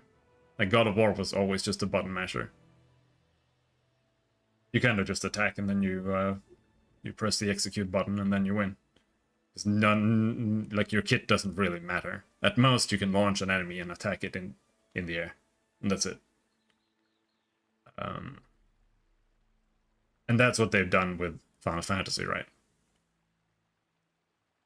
Like Final Fantasy 15, it literally doesn't have gameplay. Like you press one button and then your character teleports all over the screen and it looks really cool.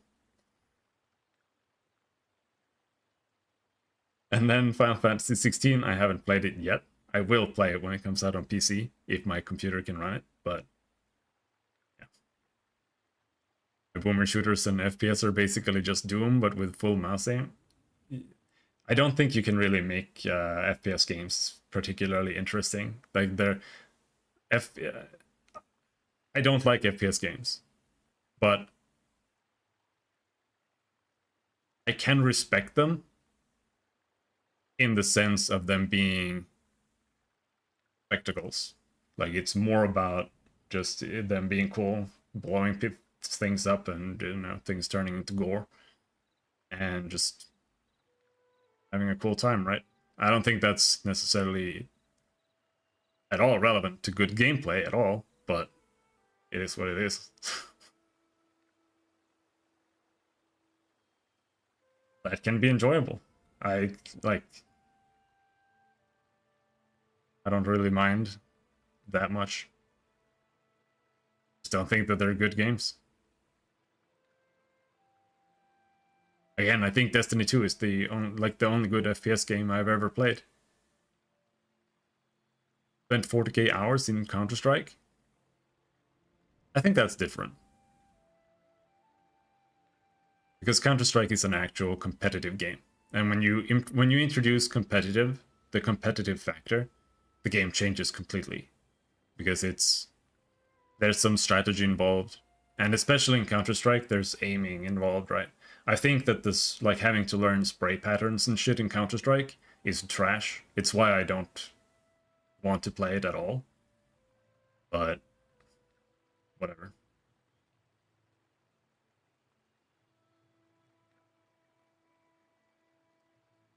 Like, that's why I don't think RTS games are good either. Like, there's a big difference between like a good game and a, I don't know how to express this, but there are certain game concepts that just don't work. Like, they don't make sense. Fighting games, for example. If you're playing like Tekken against the computer, you're insane. Like you're deranged. Because it's not a real game. It doesn't work that way. You can't do that. It's like playing rock, paper, scissors against the computer. Like, why would you do that? Like, you just have to just enjoy the way it looks. And like the music or something. But it's not a real game. Because you can't read the computer. And fighting games don't have gameplay in that sense where you like approach the enemy in a certain way or whatever. It's about having like a game plan and like poking the enemy, trying to get in on them and stuff like that. And you can't do that on the computer. It doesn't make any sense. It has to be a multiplayer game. So, like in that sense, like in multiplayer the game works, but in single player it's retarded. And like that's the way I feel about FPS games. Like if you play it single player, it doesn't really have real gameplay, because it's just a bunch of dudes like NPCs running around, and then you shoot them. Like if you were watching Kibbs play Cyberpunk, like you know exactly what I mean. He was just standing in the middle of the room with his revolver and just shot them in the head because nothing mattered. Because that's the gameplay. Like even if he had it on a higher difficulty where he took more damage, he would still be playing it the exact same way. Except now he would have to dodge, or he wouldn't have to dodge. He would have to hide behind a corner and just peek out and shoot. But it's still the same gameplay, because it doesn't, like, you can't make a proper FPS game that has like enemies with rifles and like have some kind of counterplay and like real gameplay loop. It just becomes about shooting them in the head. And that's what I mean there, right? Like it's not really good gameplay. But it can still be enjoyable. And yeah, I played like 10 years of fighting games. But RTS games are the same. Like Command and Conquer or Warcraft or whatever. In some cases, you can have maps that have like certain objectives, right? And then you might have like a certain amount of units and you have to... But generally, it kind of just revolves to just kind of just following the road and attack moving or whatever. It's generally not really that deep or engaging. And then when you're playing an RTS game otherwise, you're just pumping units and then you just steamroll the enemy. Like that's just how it almost always ends up in any mission in any RTS game. But once you introduce a multiplayer factor and you turn it into a PvP game, then it becomes a completely different game, right? And then the gameplay has meaning. Scouting has meaning. It doesn't really matter in single player. Like what kind of units you have matters more. Being actually good at microing and stuff, it matters. But it's not really a good game, single player. It doesn't make any sense. That's why I never really liked RTS games. Like, I don't think Command & Conquer is a good game. I don't think Warcraft 3 is a good game. I don't think Warcraft 2 is a good game. But they can still feel cool. Like, if you enjoy the overall feel of it, that's fine, whatever. You enjoy the story, whatever, that's fine. But the gameplay is just not good, because it doesn't make any sense. And there are just some concepts that I just don't think work. Like, we've been talking about, like, RPG, because we're making a turn-based RPG, right? So, we've been talking about, like, gameplay mechanics and stuff, and how to make abilities, and things that are actually interesting, and then you think about, like, how do you make an RPG, like a turn-based RPG, XCOM style, in a setting where you have just assault rifles? Like, it's like a World War II turn-based RPG, without it just becoming XCOM. And you're just walking behind cover, and then you left-click to shoot somebody. Like, it's borderline impossible to design that concept, right? Like, because with the sword, there's like a lot of... There's a lot of things you can do with like melee and fantasy combat that doesn't make sense, but there's like this very large overhead of believability, or whatever you want to call it, where having a bunch of different melee attacks that do different things and whatever, it feels like it makes more sense. So you can do that. Like, you can have, like, this attack knocks this guy down, you have like some leg sweep or whatever, you can make somebody bleed, and then, you know, whatever. It's just a ton of things you can do. But once you just have rifles on like 6 characters and you want to make all of them different and like have roles that they fulfill in like this system, it doesn't make any sense. And there are that's just how some things are. Like making an FPS game that has actual, like like actual deep gameplay. I just don't think it's entirely possible just from the nature of the game.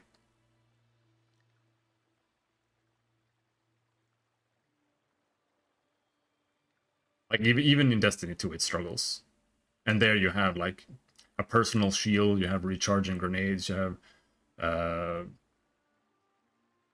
like all the classes have different dodge abilities. They have different melee abilities. You can choose weapons that all work differently because there's a bunch of laser magic weapons and shit. So things become different there.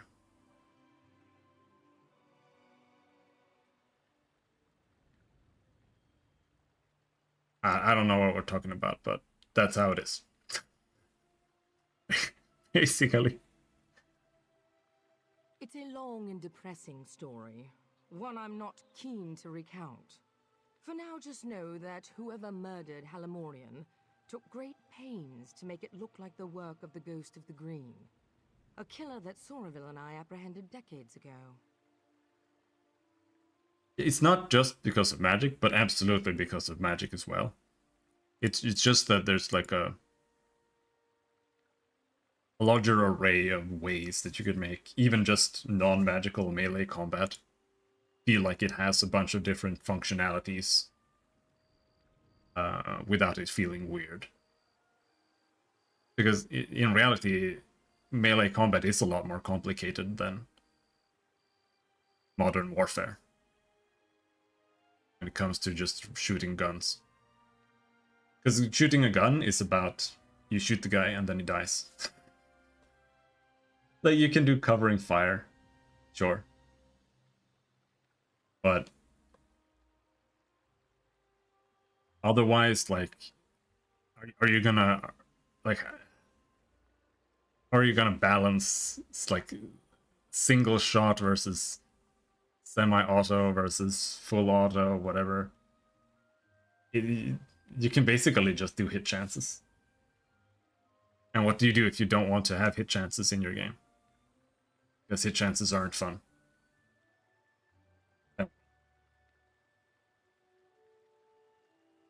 The ghost always left a signature to let us know it was him.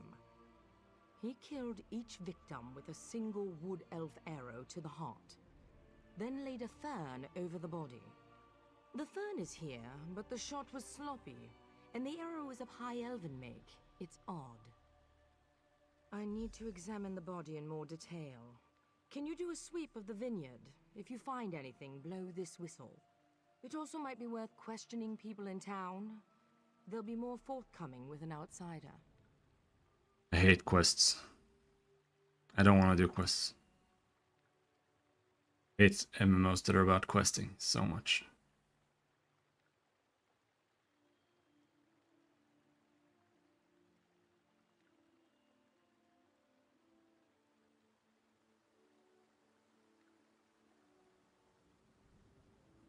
I could maybe play Guild Wars 2 again instead.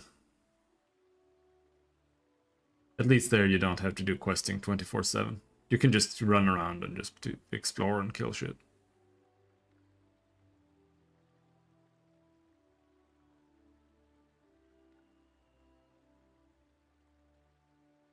Questing is so boring. It's literally the single worst invention for MMOs. It is so bad.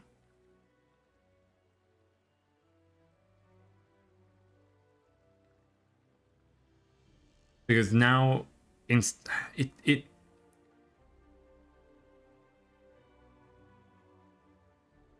MMORPGs are my favorite genre. It's not even close. I've played pretty much every single MMORPG multiple times.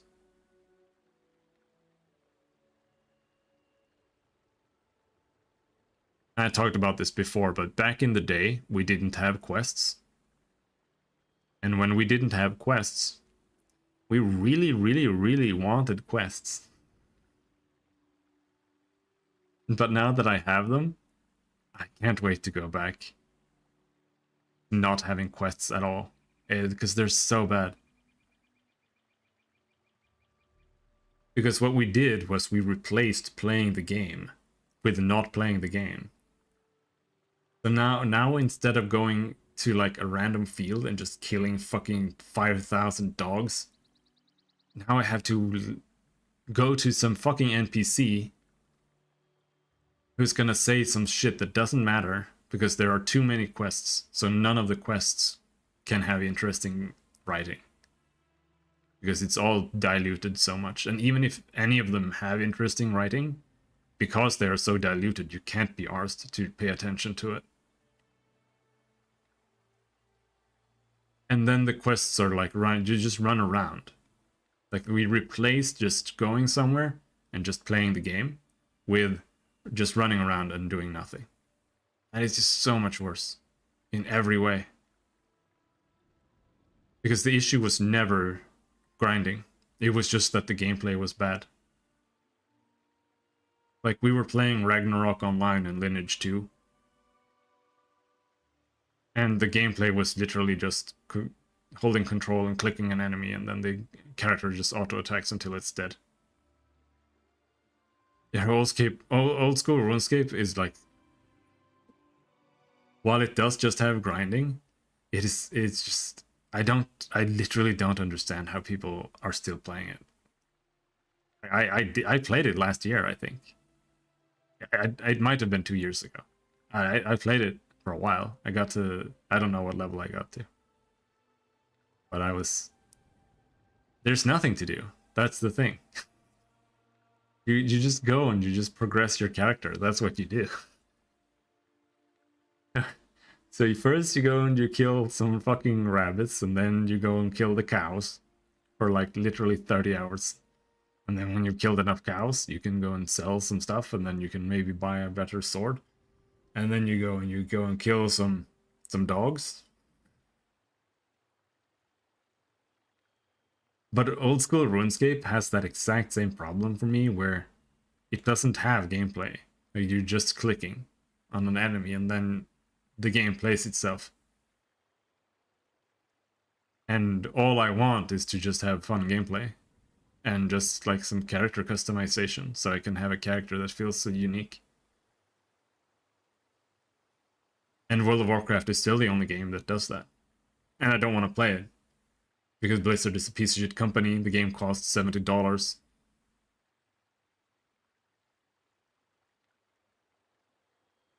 And did I mention that Blizzard is a piece of shit company? I don't want to support them.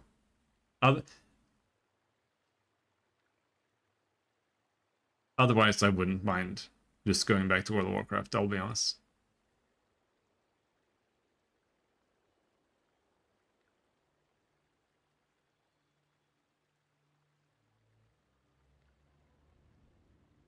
Right now, the only thing I'm doing is I'm waiting for every Sunday when they release a new patch for backpack battles. That's the only thing I do. Because this game is really good.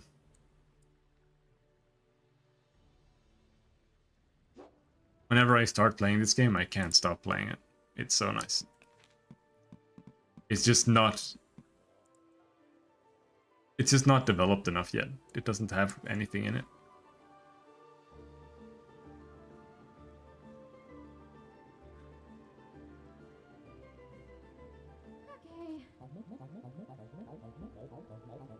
You just buy some things to put in your backpack. What do we have this time?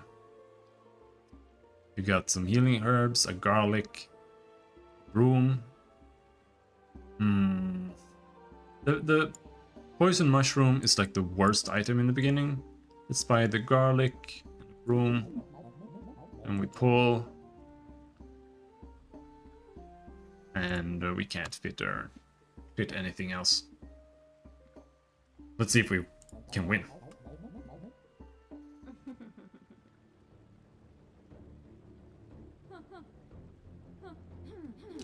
I think we might lose. We got him.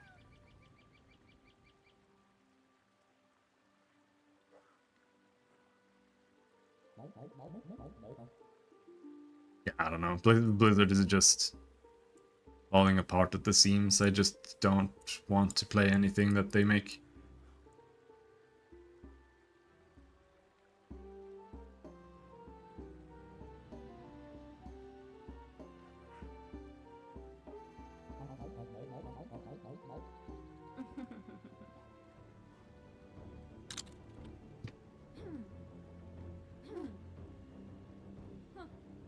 I don't really want to play games by AAA devs anymore. They're just... because none of them are doing anything. Like, they're just making the same shit over and over again. They're just pandering to an audience that is just completely alien to what I want out of the games.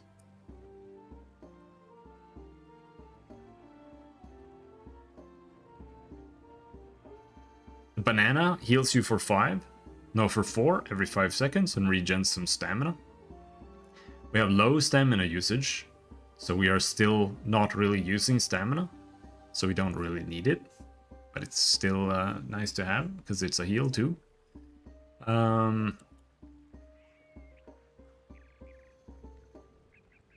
This gives you some life regen. Yeah.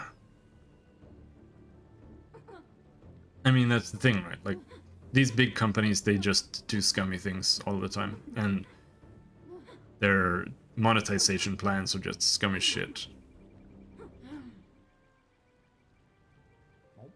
Like, I tried playing Genshin Impact too. I don't mind the gameplay in Genshin Impact, despite how weeby the game is.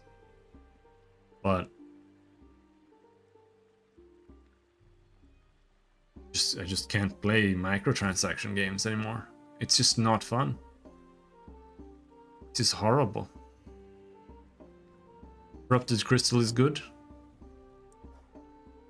If you put the Corrupted Crystal in a weapon, it deals bonus damage when they're on low life. I don't like that.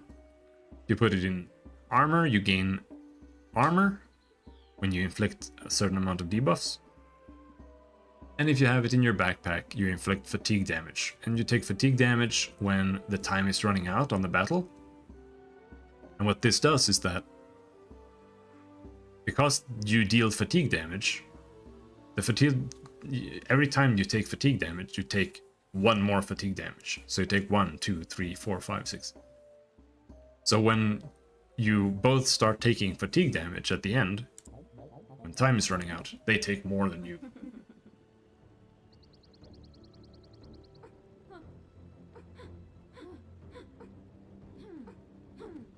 However, this guy is fucking me. And we're gonna die. Because I don't have enough sustainability.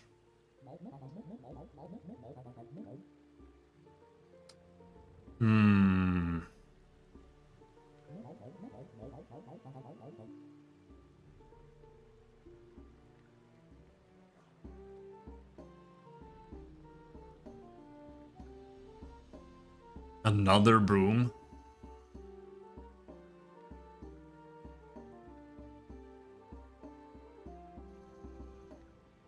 Does that make any sense?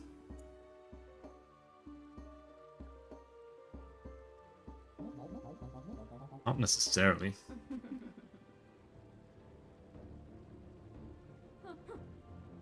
But like this game is the only game I'm looking forward to right now, I think. I'm just waiting for more content. This guy is going to own me. No, maybe not.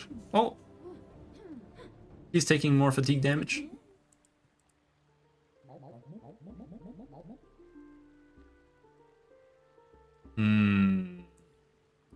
We need more bananas to sustain this.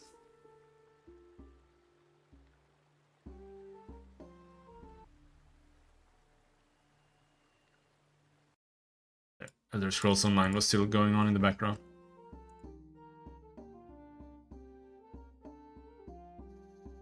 The boots are good. They give you +1 damage when you reach a certain level of health, which is pretty good if you have weapons that support it. It's pretty good on the broom because it has high attack speed. And 1 damage is a lot because you do 2 to 4 damage normally, so it lets you do a lot more damage.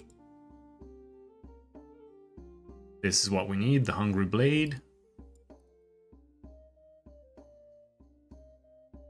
One more of that. But now we have very high. Let's do that.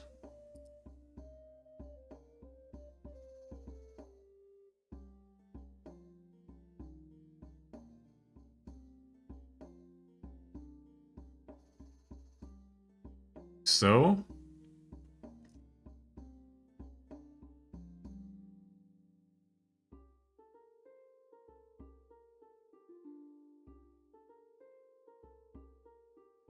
And when you... Some of these bags have special effects, right? Because you keep buying bags to expand your bag. This is the bag I start with, and it means it makes every item that's inside, whenever it activates, it has a 25% chance to inflict poison. And poison does 1 damage per stack of poison. This bag here, it makes items inside trigger 10% faster. Right now there's nothing there. If we do this, we can do that, put that bag there. That way this sword will trigger faster. This sword kind of sucks right now. It gives you 1 vampirism, and vampirism leeches life. So if you have 10 vampirism, you leech 10 life every time you attack, if you do 10 damage. So like the dagger here does 2 to 5, so it'll only leech 2 to 5 life. But the Hungry Blade scales in damage with vampirism, so the more you have, the more damage it does, and the more you leech.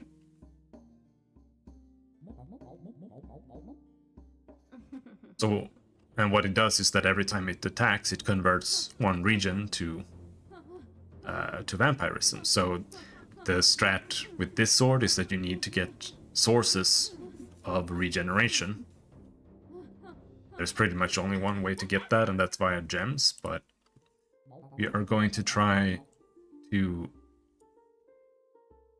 another strat here. Do I want to have 2 swords? Maybe not.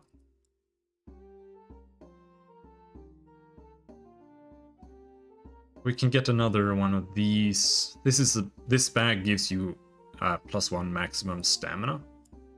So you can attack a little bit longer before you run out.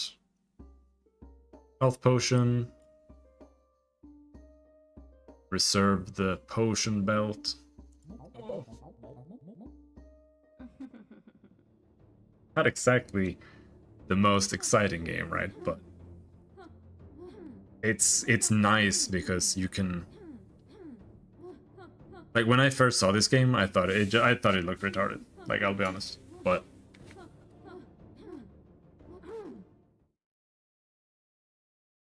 there's a very small, limited amount of items in the game right now. But even so, it still has pretty decent character building. So you can play a bunch of different types of builds. And this is what I've been looking for, the Mana Orb. So now we can put that on this weapon and it'll combine, and then we'll get this weapon instead, which is going to give us mana every time we attack, and then it will start stealing life, but it's mainly there to give us mana. And then we're gonna try to get some more mana items.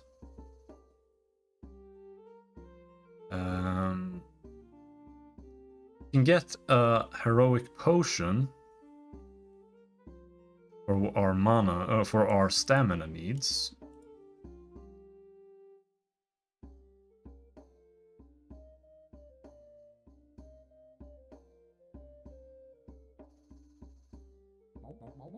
And then we'll see. Oh, my butt.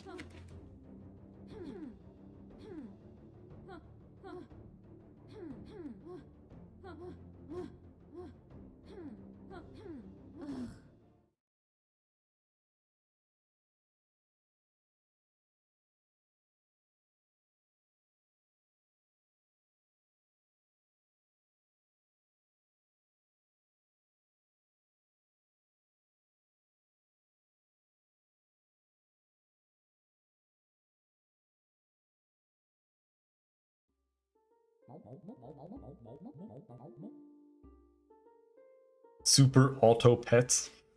I, I don't know what that is, but yeah, I mean it's basically just it's just an auto battler, right? But you build your character a little bit here. It's just kind of neat.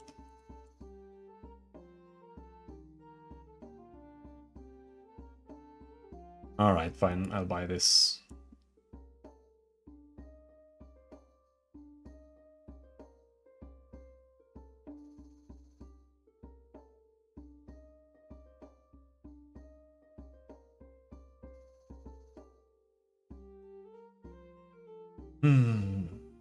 I'm having 100 times more fun now than when I was playing Elder Scrolls Online.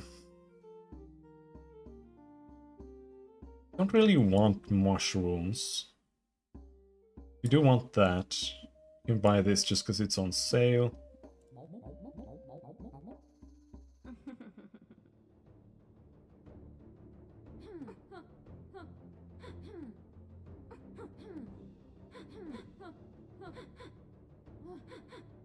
Isn't this the exact same guy I fought just now? Or... Okay, we died. Oh well. What's most important from my experience is that you get decent enough sustainability. Like you need to have enough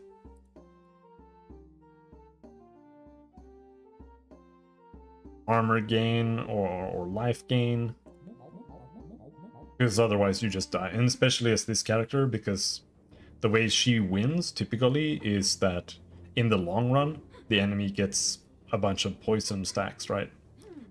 And then you just do more and more and more and more and more damage as time goes on.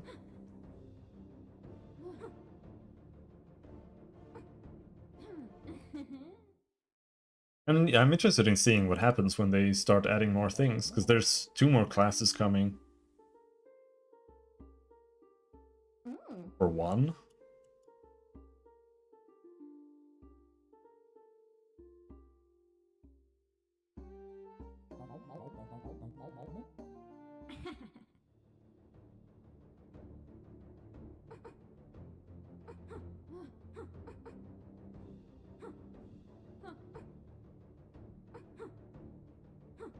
It's pretty decently balanced right now, but there are some things, like you almost always lose to this. Whetstone is +1 damage to both of these weapons.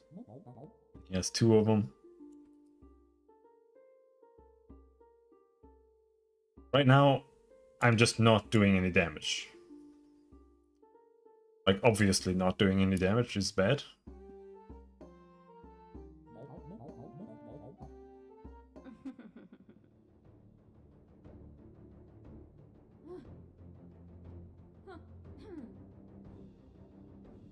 We'll probably lose here too, but we'll see. We do have a potion, and we have 3 regen. Now we're winning.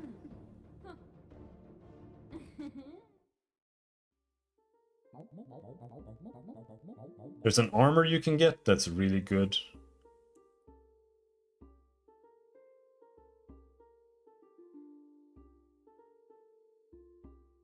But right now I want more damage. It doesn't seem keen on giving me. But here you have to make sure that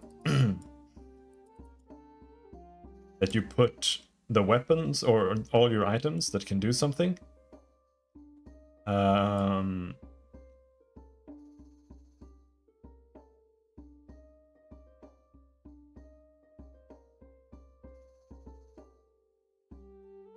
As much as possible, you want to put them here, right?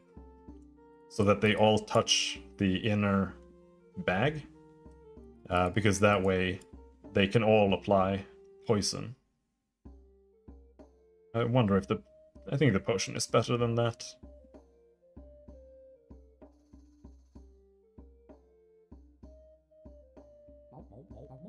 Alright, let's see.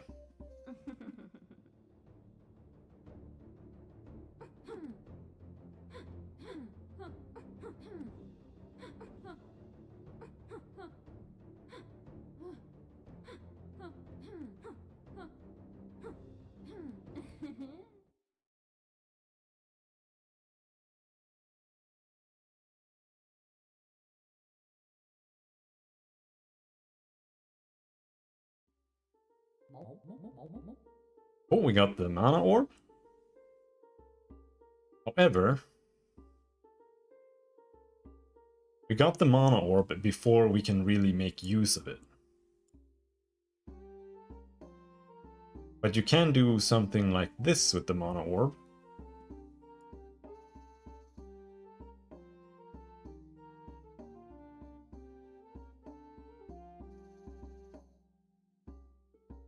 Because it still does damage on its own.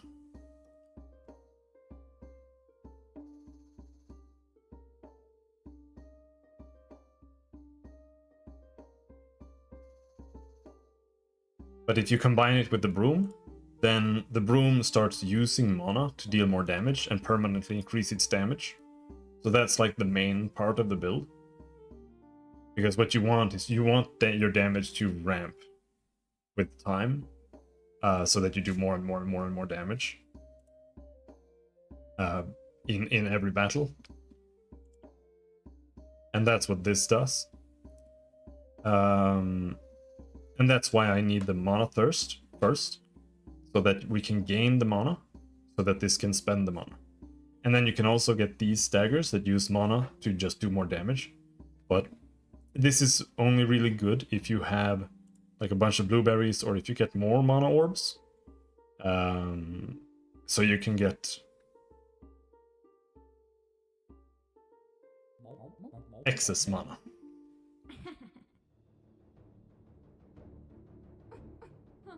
But the mana is pretty slow too. Like, I don't think we'll even get to 10 mana here, really, before I die or we win.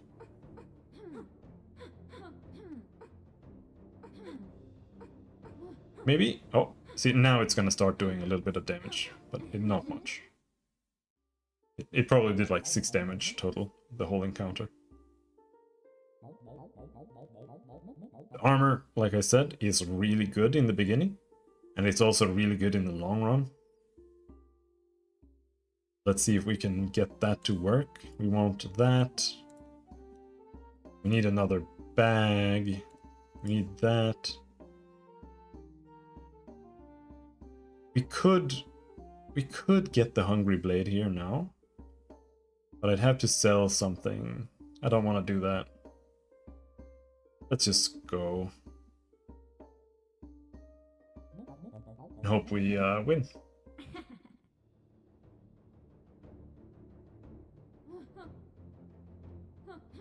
You got my fit.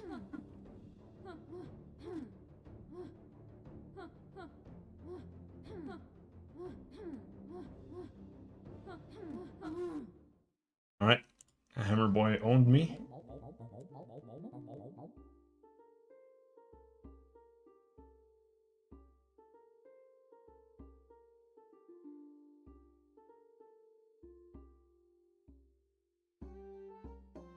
We could do this.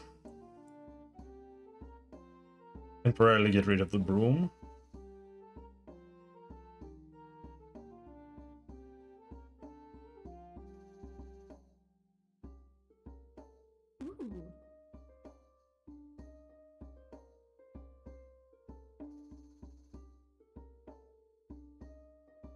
And we can fit the broom again.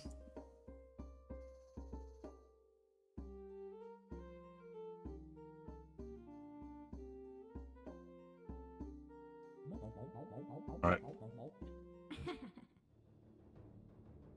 But see, the main problem right now with the game is sometimes making a build is not possible. Because you get the mana orb and then you try to go for a mana orb build and then you just don't get any more mana orbs. But at the same time, being good at the game also means being able to pivot and like salvage your build. But it's kind of hard to manage to do that in the current state of the game, in my opinion. Want that. And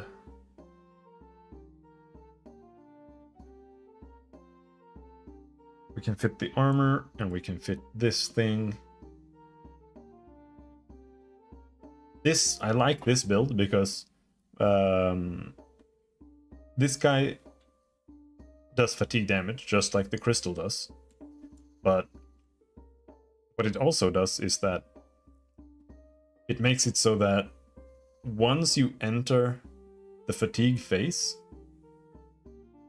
then the two items that are where the stars are, they inflict fatigue faster. So if you have 2 fatigue crystals there, you have 3 items that apply fatigue, and once you get to the fatigue stage, you basically always win because you do so much fatigue damage. Because it does 3 times. It does it 3 times faster, and you have like all that shit.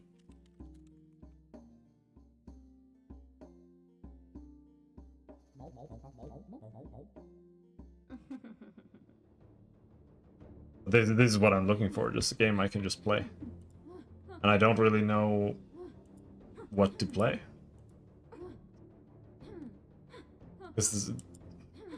I've played most games, and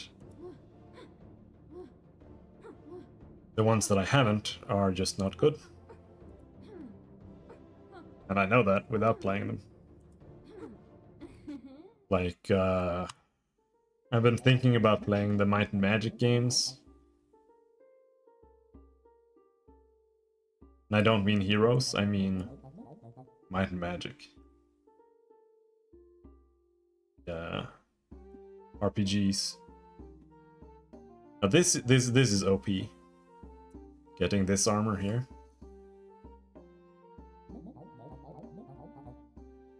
But I just also know that those games are just left clickers too. I just want to do it.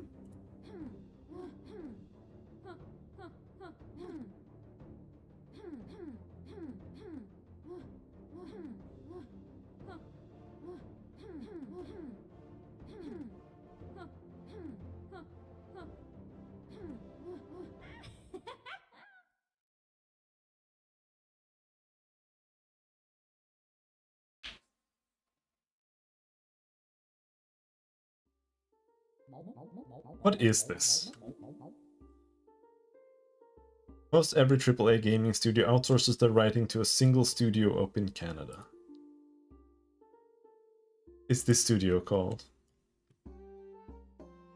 Sweet Baby? Is that the one?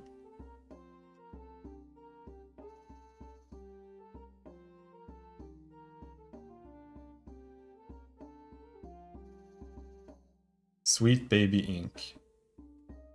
Additional writing and editing. Well, that doesn't mean that they're doing the writing.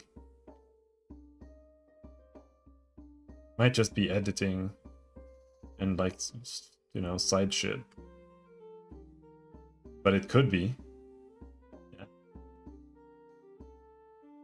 I mean, it's not like AAA studios need help for games to be any worse.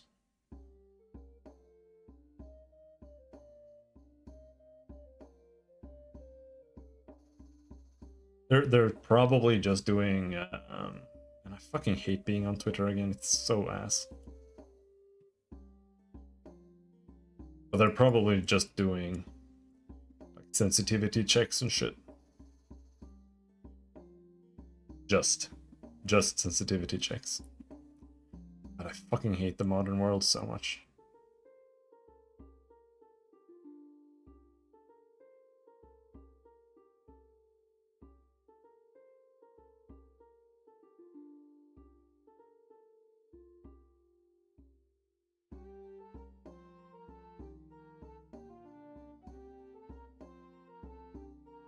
Let's get some more regen. I think we're probably gonna lose again, but we'll see. Almost everybody runs this build now. They've got shields, and they got this armor here. It's almost impossible to win unless you already have like a good setup for just ramping more damage. Or out-sustaining them somehow. But the shields are, it's just such an easy build to get, because you just always get a billion shields.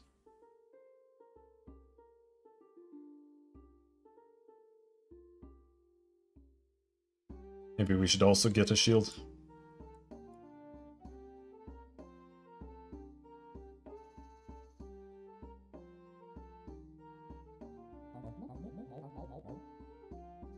I've been binging Solitaire for the last while. Dragon Ball Xenoverse. Oh well. That's that kind of game that it blows my mind whenever people say that they're playing games like that. Because I've never considered them real games, right? Like One Piece games, Naruto games, Dragon Ball games. They just never registered as like real games to me, but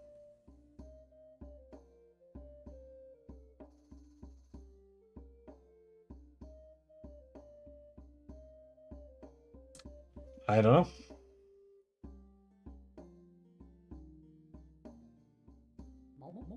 I could honestly play most games with a friend, to be honest.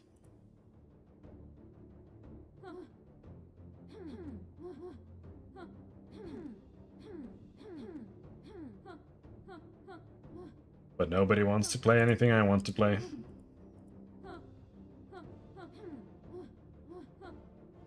You're winning. I never see anybody run the doll. I feel like the doll is like sleeper OP. I feel like the doll is the best item. And nobody uses it.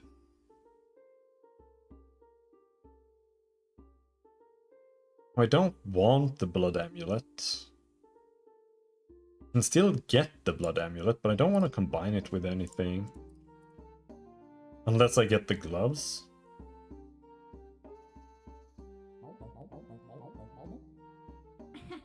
It's a fighter with leveling mechanics.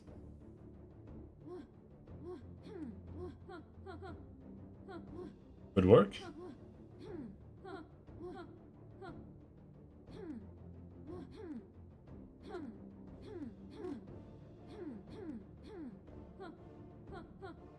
What is this guy even playing? He's fruits and hammer. But we're winning.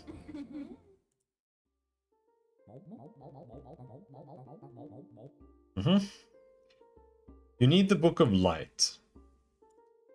The Book of Light cleanses blind. When you're playing the Ranger Girl, the main mechanic there is stacking luck. And luck gives you hit chance, and you can also make it give you crit chance. But with this girl, you can't get luck. It's like not a mechanic for her. So you can't get hit chance other than, this is like one of the only ways to get luck. This way, oh no, there are ways to get luck. With the boot, you can get 1 luck, and with the blueberries, you can get luck. But it's still not a very good source of luck. And it's only 5% per stack. So what the Book of Light does is it heals you and it removes blind. And blind is the opposite of luck, where it gives you reduced hit chance. So if you don't have this, and the enemy applies any blind at all, you very quickly just can't fight. It's very important to get that. Here we got another mana orb. That's also a source of luck.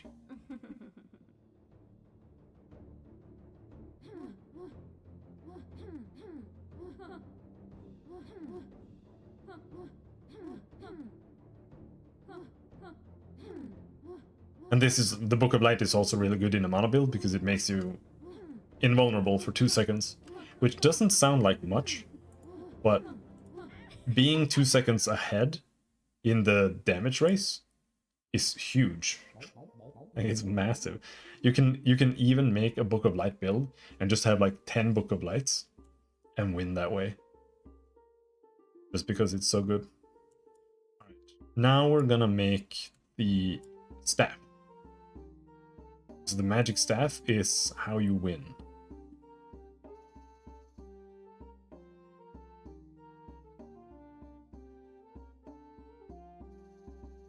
Because that's how you stack more damage.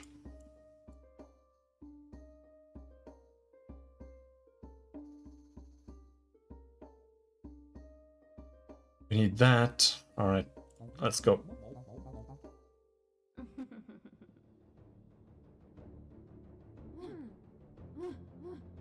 scared. I'm not that scared.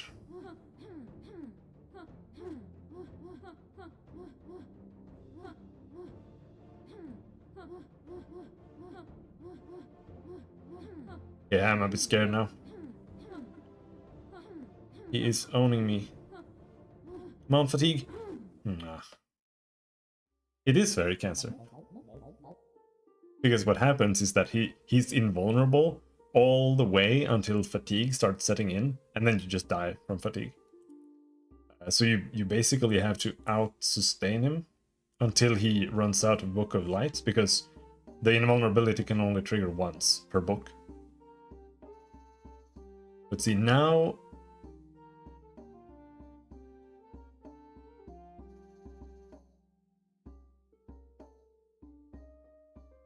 Now we somehow need to make room for...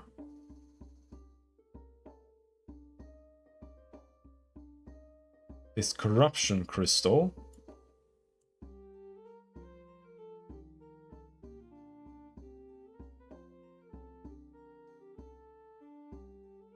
Because you need that. You need to have the corruption crystal with Mr. Struggles. Otherwise he's just bad. Just straight up bad.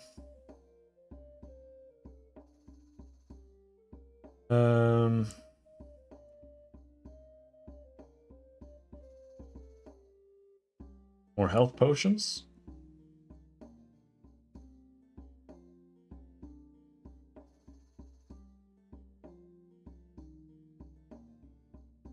We gotta combine that.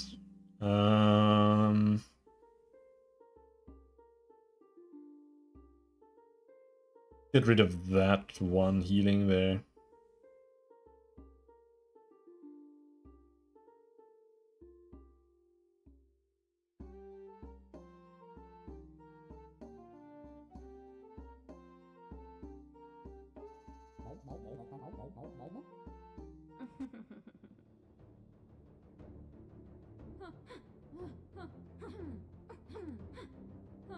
This guy has failed to set up his weapon properly, so we're probably gonna win just because of that, but crossblades are really good, so we might not.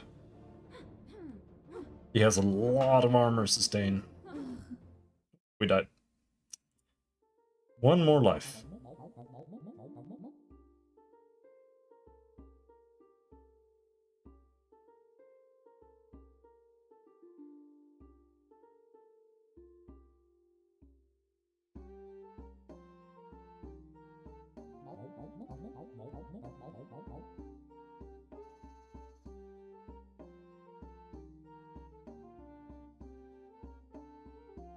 So now we have another mono orb.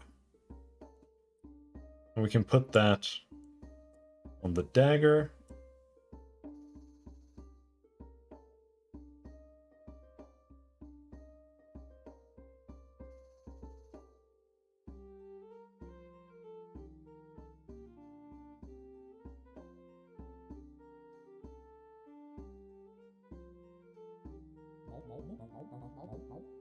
The Blood Amulet gives you 2 vampirism, but it's generally really bad because you have the garlic and it removes 1 vampirism, and the garlic costs like 2 gold. So there's almost no reason to not just have 1 garlic in pretty much every build, and that just like hard counters having just a little bit of vampirism. You need to have a build that just keeps stacking vampirism for it to be decent. These cards, they're like spells, kind of. They are the worst mechanic in the game. They're so bad. You basically can't win if you use that. I need more bags. Whatever bag it is, I need it.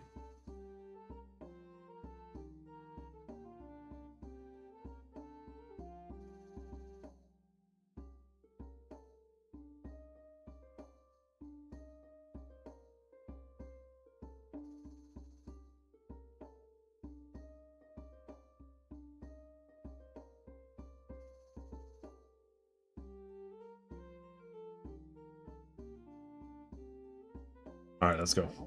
I don't think we're really that strong right now, but... Ah, shit. The Shield of Valor should be connected to the Vampiric Armor.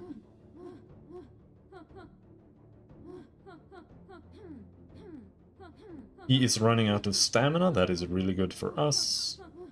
But he is doing a lot of fucking poison damage. We win.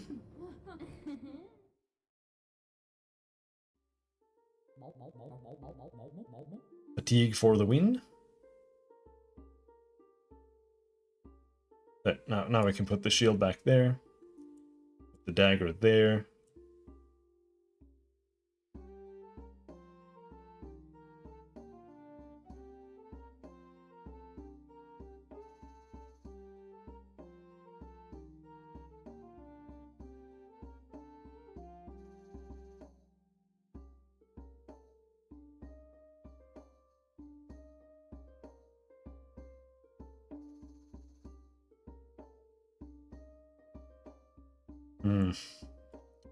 Not really any good setups there, but...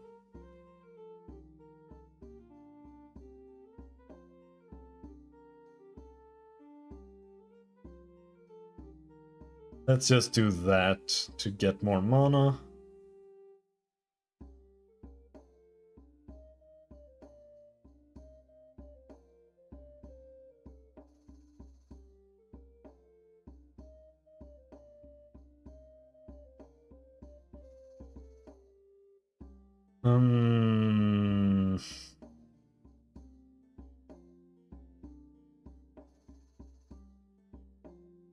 No, let's not get these bags. This is the worst bag. Because it costs 5. And it gives you 3 slots. It does give you 1 maximum stamina, but... when it comes to the slots that you gain, it is the worst bag. For the price. Now it's on sale right now, but... still don't think it's worth it.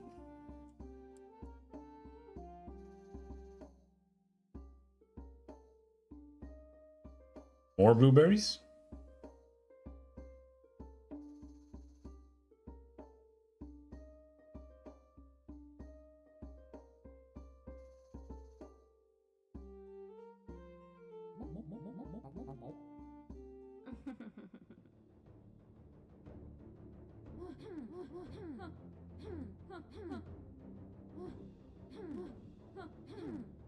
And the magic staff here, it goes up in damage pretty fast. 14. 16. 18. 20. 22. And that's the idea of the build, really. And we won.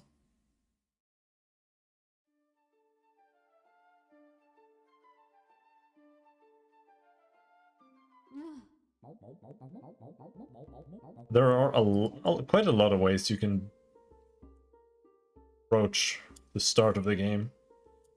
For example, you can do this. You can get the pan, the frying pan.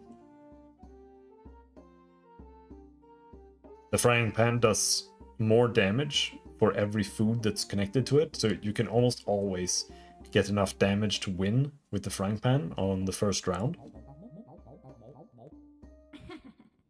Unless they have 2 wooden swords with 2 whetstones, unlike the first turn, which is pretty rare, but it happens.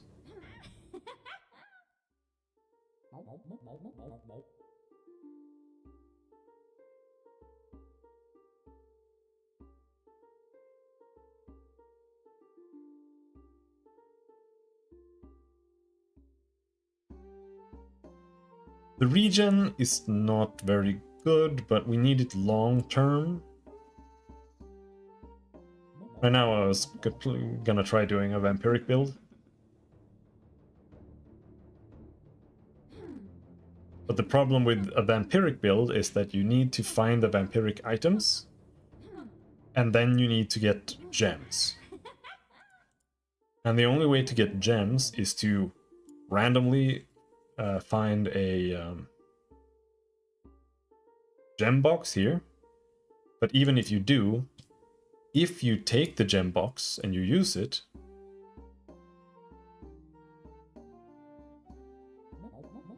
it'll make gems appear in the store when you pull to reroll, and that makes it way harder to find what you need to find. So going gems really early can be a really, really bad thing. Right now we seem to be owning.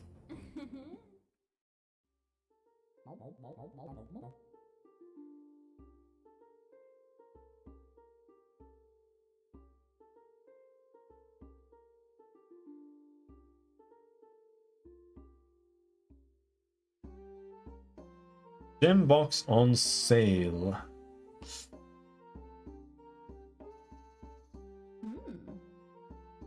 I'm gonna buy it and just leave it. If you buy it and just leave it here, then nothing happens. Once you equip it, it starts giving you gems every turn. But what I need is, I need the vampiric sword before I do anything else.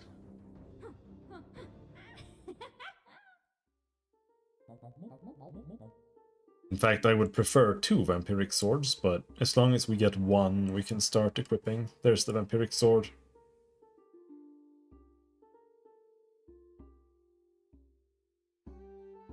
We can sell this stone. Then we can buy the vampiric sword. And we can equip the gems. Now we have high stamina usage, but we can probably... Hold on. Nah. Let's do that. Because the vampiric sword, it needs the regeneration to get more damage.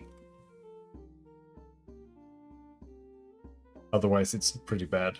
It's just like an average sword.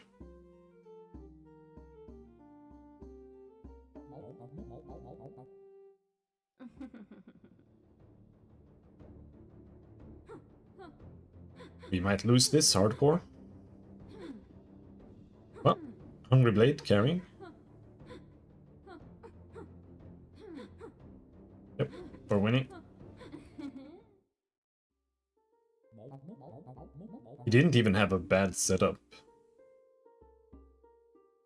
Alright. Gloves of Haste, and we got a Blood Amulet.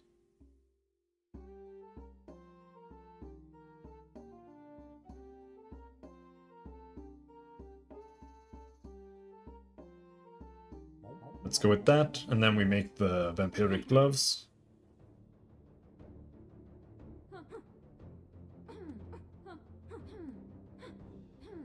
We got logged out of ESO.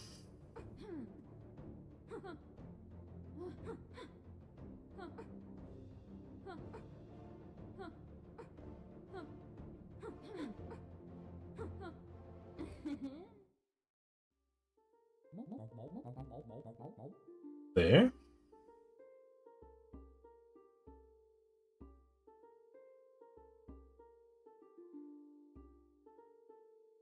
%% lifesteal on a weapon that does 2 to 5 damage is not exactly particularly interesting.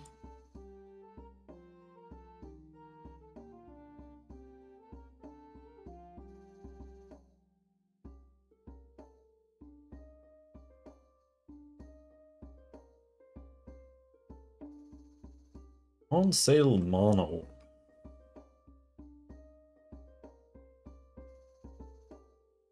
Don't feel like I want mana, but we can use the mana orb to cover the rest of our buffs, because there are things in the game that can cleanse buffs, right? And there's also a unique gem that can steal buffs. So if we dilute it a little bit with mana that we're not really using, then that's harder. Makes it harder for them to steal my vampirism. But like right now, we're not gaining any vampirism, so we're actually losing damage in the long term. And what you need is this. Not that, but this. You need emeralds. Because if you have an emerald in your backpack, what it does is it uses up one of the poisons that you have on an enemy every 13 seconds, and it gives you 2 regen. So if you have high enough level emeralds, then if it's a perfect emerald, then that's going to be like every 5 or 6 seconds or something. Which means that every 5 or 6 seconds you gain 2 regen, which means that the Hungry Blade can gain damage and more vampirism from that. So preferably you want to have like a couple of emeralds. Removing a random buff is good. Bags are good. Even though it is the worst bag.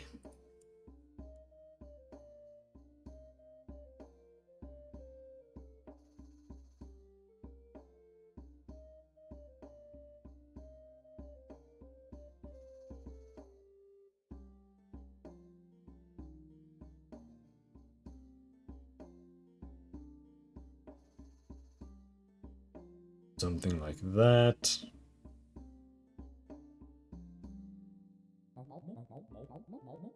I enjoy making builds and stuff quite a lot.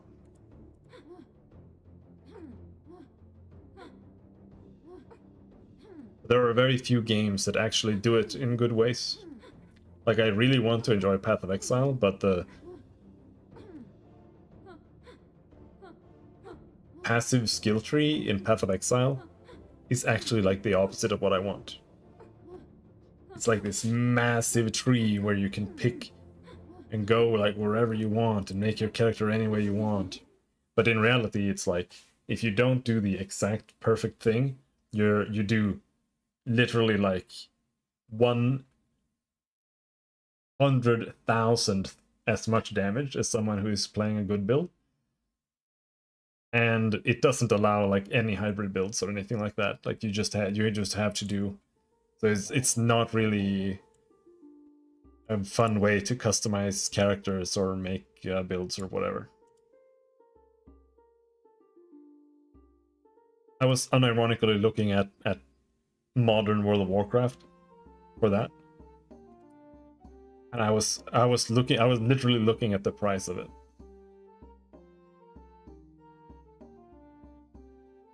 It does a lot of things. I don't think that the skill tree does anything good in Path of Exile. The game would be better if you removed it. They're doing some of the things that I think they should do, at least with it, in Path of Exile 2. I don't know if you play Path of Exile or if you know much about it at all. But like,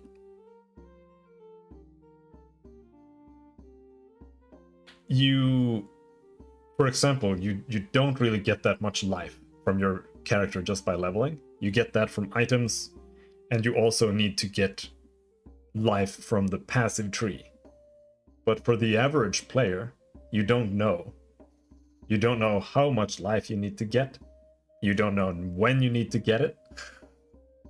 So it's extremely hard for new players to play because you just don't know.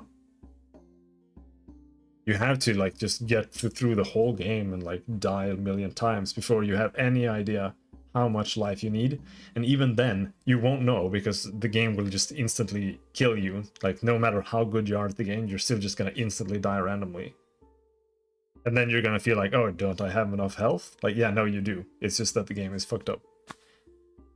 That's one part of it. But yeah, the problem is that if you play like Fireball,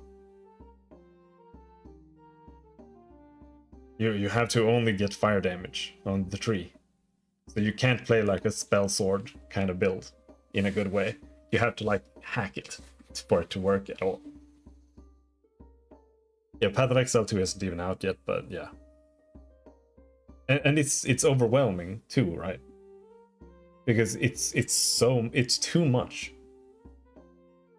Because there's like a million things on it, and you have to go through all of it to have any idea what to do. And it's way too overwhelming. And even when you have gone through all of it, you then realize that there are like no choices.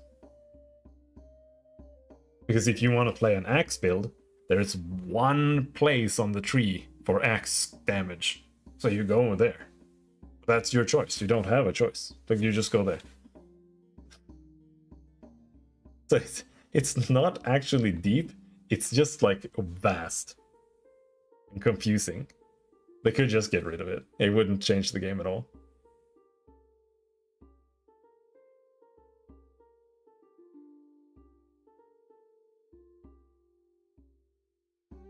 More gems. Let's go with that.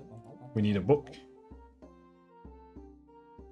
I have like 1500 hours in Path of Exile.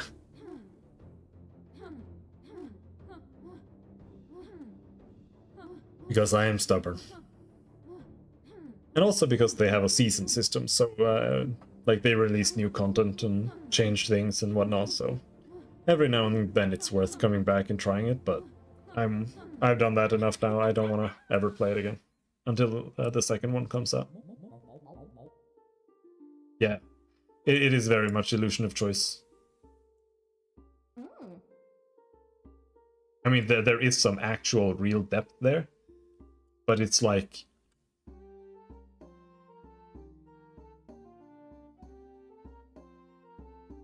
It's like, I don't know if you've played Diablo 2, but it's like if you take a barbarian in Diablo 2, you put bash on him, and then you theorycraft for like 100 hours to figure out, how do I make this character viable? And I make bash like hit the entire screen and kill everything and hit 6 times every second. Like that's the depth of creating builds in Path of Exile. But in reality, it all just always boils down to you have a barbarian with bash. It's just that you can make it like annihilate the entire screen with one hit, basically. It's really fucked up. Well, I think you get the picture regardless. Bash is a normal attack that does more damage when you spend mana. That's it.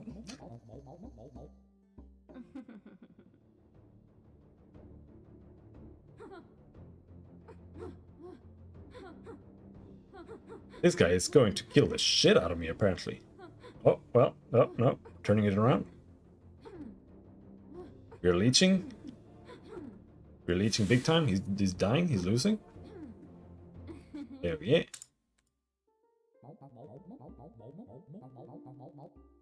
Bag on sale. More rubies.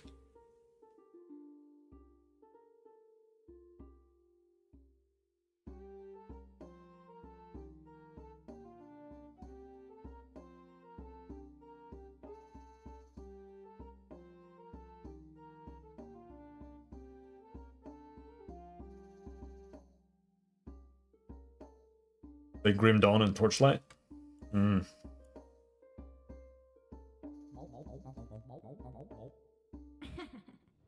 I've not played that game. Fate the Fatal Soul.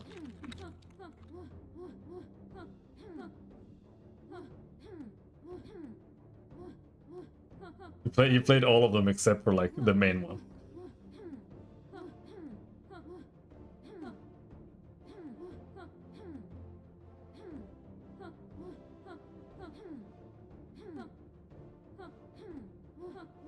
So you're not exactly missing out. Diablo 2 isn't really... it's not like it has good gameplay, but I still think it has a better gameplay feel than both Torchlight and Grim Dawn. It certainly has a better mood and like overall art design. It's actually not a bad game in that sense. It's just that the gameplay is super archaic.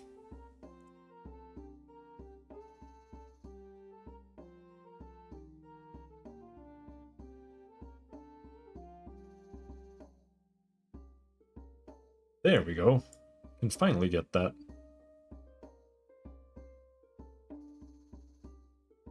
Do it that way. Put that there.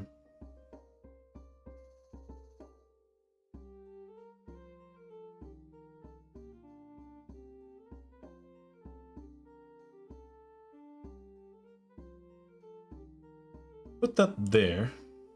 Then it triggers on 4 items.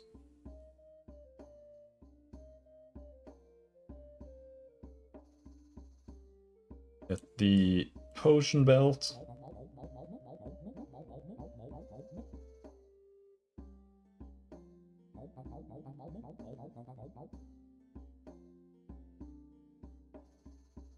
We can try to get more of that. What we need is the armor. We need the armor.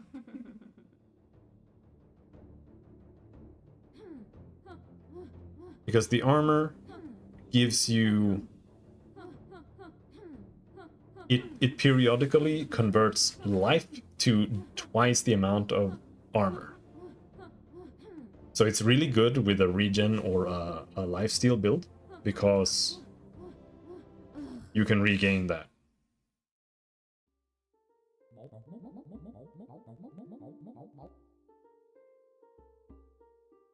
You level basic stuff, and then you level the weapon/magic school you use, which directly levels the spell/weapon class you wield, so spear adds spear damage.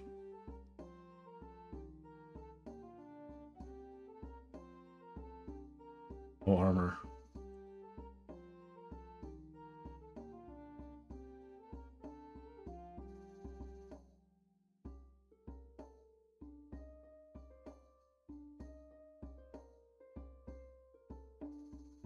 Yeah.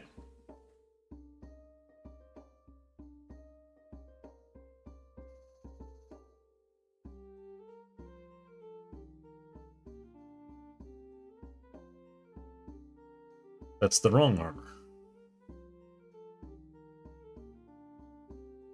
You have a stone. Let's change that for this. Whatever.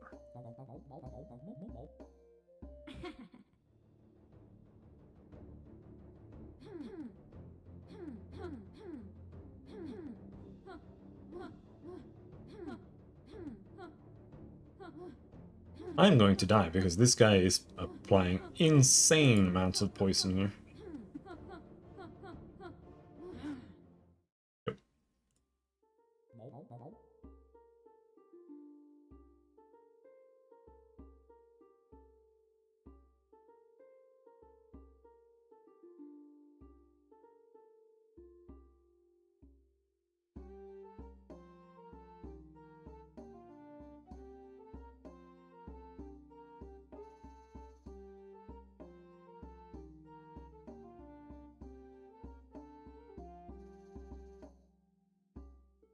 Is not going so well there.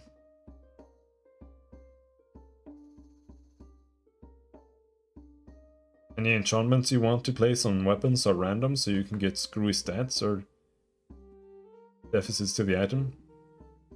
I don't mind that. I like random, but old games are old. That's the issue.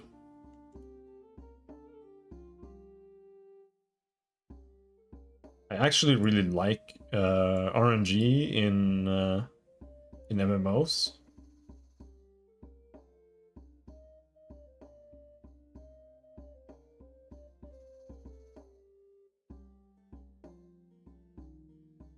That's partially why I prefer Korean MMOs. I really like how you can like work to get one item, and then you upgrade it and then it breaks. Which obviously sounds super annoying, but in reality, what this does is that it creates a gameplay loop where you're actually like encouraged to play the game. I was playing Tree of Savior, and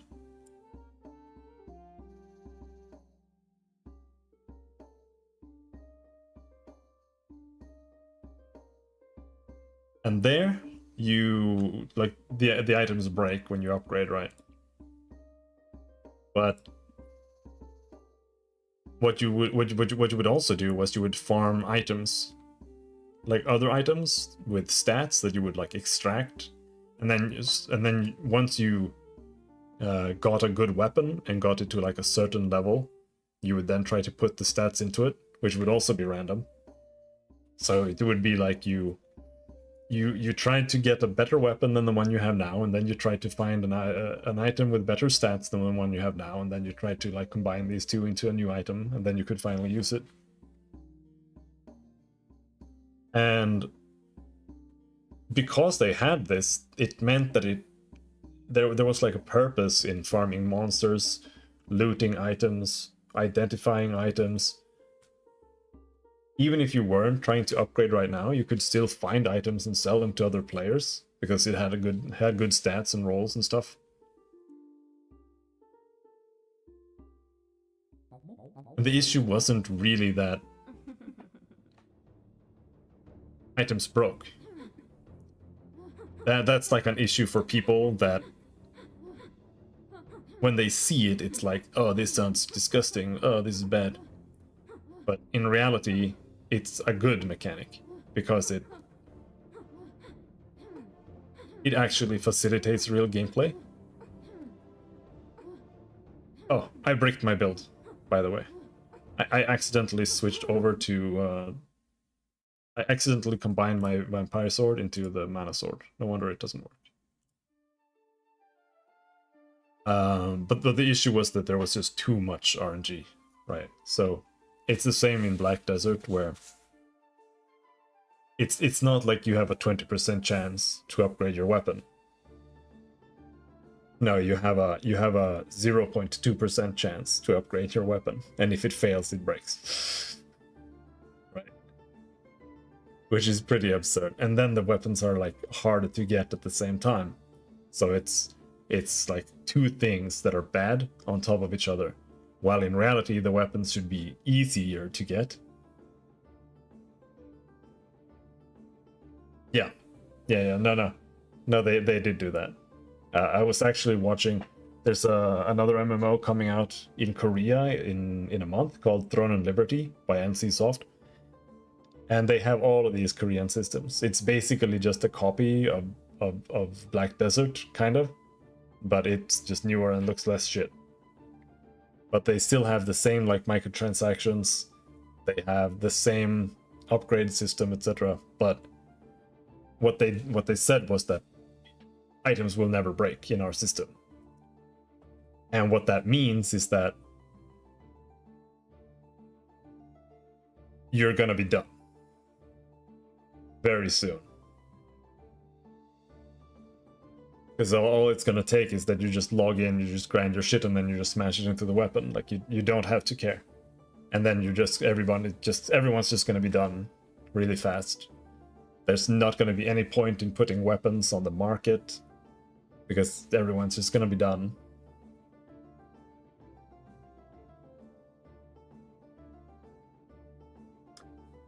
So it's just gonna be meaningless.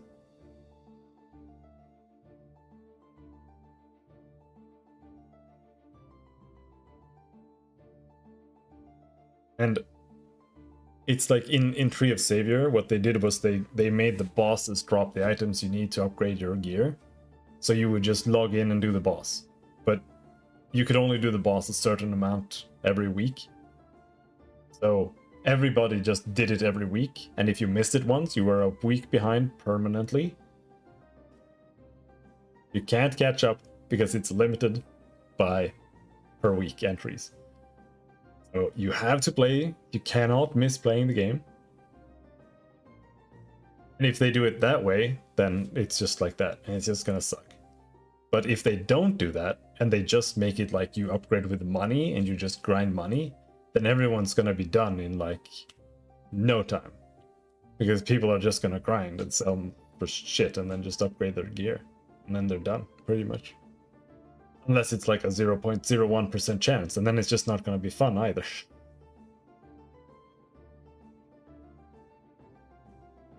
So That's one out of like 4 or maybe 5 upcoming MMOs that are basically dead on arrival. There's another game called PAX Day that's meant to be more of like a sandbox with like an RP aspect to it. I joined their Discord to check out their game, and they asked me my pronouns, and then the guy who posted about it on Reddit, he had like actual, like literal dog fucking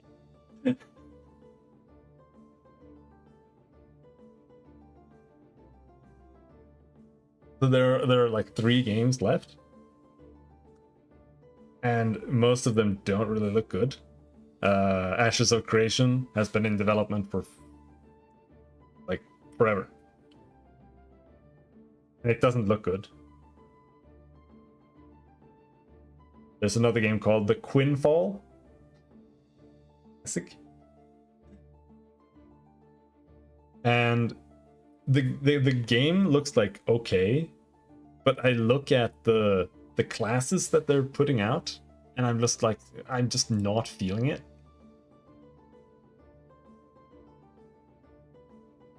Where is it? This is what it looks like. The classes. This is a class, double axe. You're a warrior with double axes. You're a warrior with daggers, and then the daggers have subclasses. And like, this is how it is in Final Fantasy XIV, I guess, but I'm not really feeling their approach. Also, this guy looks like shit. So I'm like very skeptical about this game too. And then there's another game coming out. I don't remember what it's called. It's like a time traveling MMO. So that one is also dead on arrival. So it's Quanfall, and there's like Throne of Liberty is basically not gonna be worth playing. I just don't think it will. So there's Quanfall, and there's Ashes of Creation, pretty much. I don't think there are any other MMOs coming out.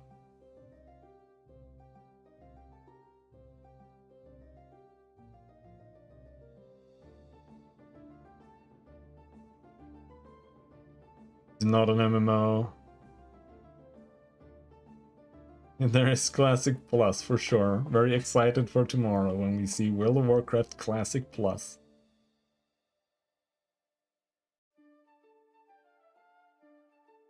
I've been watching Asmongold as like my main streamer recently, because Quinn's streams are just so atrocious now. I just can't do it.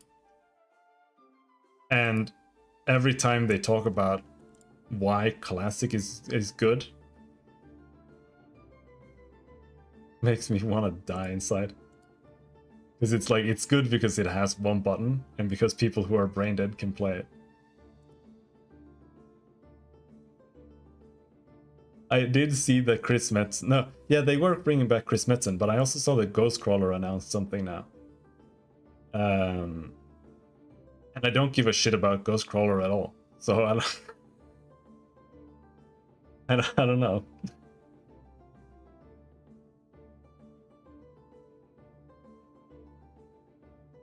Chris Metzen is also, it's like this rose-tinted glasses shit.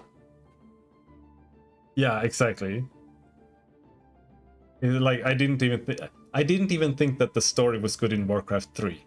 I thought that the lore was cool kinda in Warcraft 2.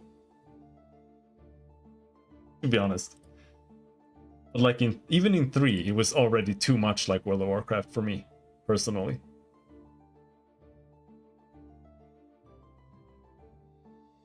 I remember, I think I put some other upcoming MMOs on my wish list.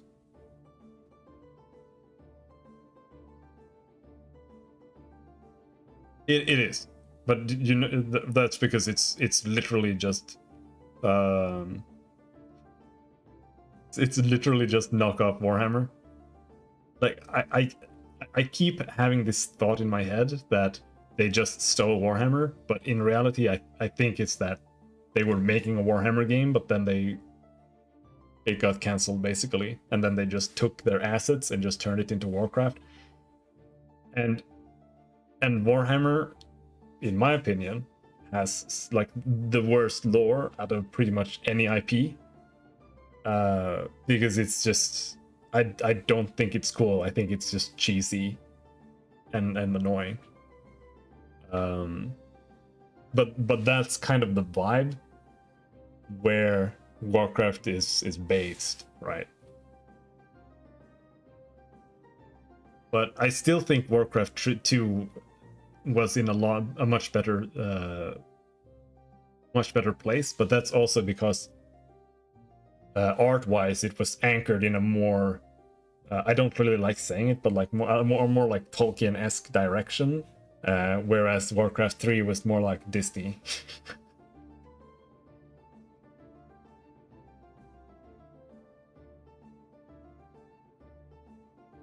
Warhammer is pretty much just stolen good ideas from other IPs, I guess, but I just don't like any. It's just too over the top and cheesy for me. We're looking for MMOs here. Where are they? There's the Quinfall. Oh yeah, this game, Perfect New World. This is also another Dead on Arrival MMO.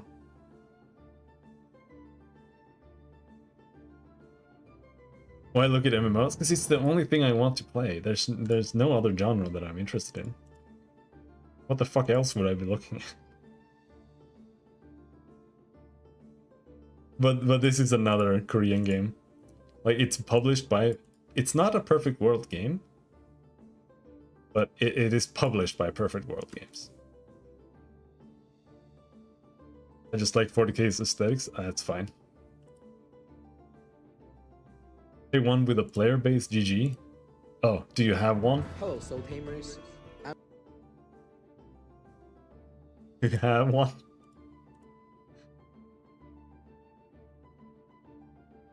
I don't think TWoW counts as having a player base, man. In that case, literally any game has a player base. Might as well just go back to playing Tree of Savior. Oh man. Yeah, 7K people. That's literally any MMO has that. I could just go back to Black Desert.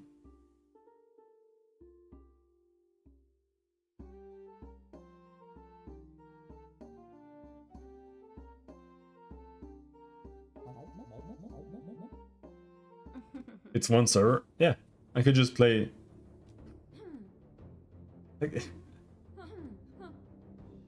There's Scrolls Online is one server too, I think. Probably got 7,000 people. Play that instead. I would rather play Ragnarok Online than Turtle WoW. I'm not even kidding.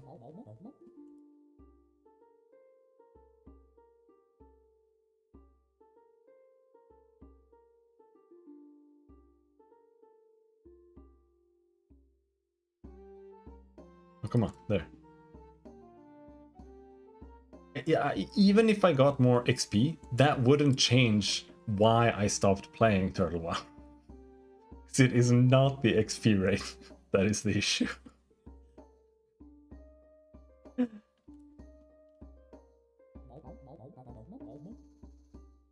I don't want to try Paladin. Don't care if it plays with strikes. So does Warrior. I could just play any other class if I wanted buttons than Paladin in the first place.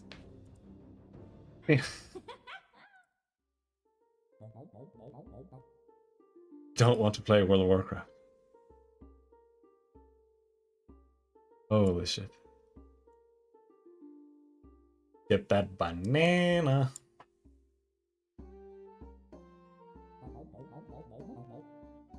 Buy me Dragonflight, and I'll play that with you. I'll even play it on your piece of shit Brazilian server. Actually, don't do that, because I don't think I can do it. I probably won't be able to play it.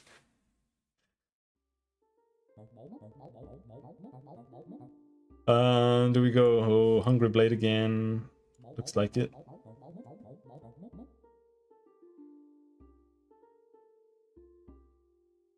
You're buying it for your brother? Wow. Such a brotherly love.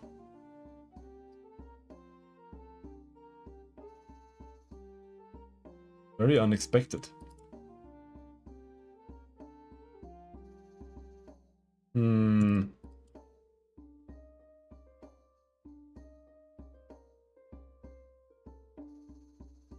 There. I don't know what you're talking about. I also downloaded RuneScape. Not OSRS, but modern RuneScape. And then I uninstalled it the second it finished install. Oh, I'm so tired. Like, I'm literally just... Oh. You see, it doesn't matter how much you're just playing WoW again because you're bored. Right? Because I have done that 20 times more than you have already in my life. And I am so over it. Like, I've gone back to every expansion in WoW since it came out multiple times up until Battle for Azeroth. But I did not buy Battle for Azeroth because it was too expensive. And they didn't do any rework, so it didn't feel worth it. Yeah, even Mists of Pandaria, I came back to that a couple of times.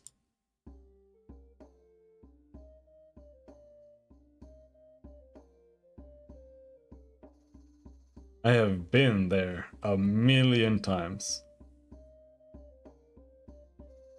No, I played it on the official ones. Multiple times. But it was still running.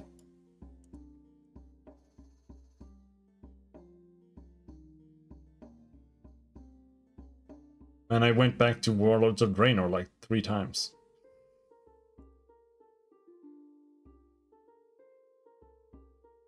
I will. Why? Because there is nothing else to play, just like now. There were no other MMOs, just like now. Just like now. There were no options. There were no alternatives. There was nothing, man. Nothing.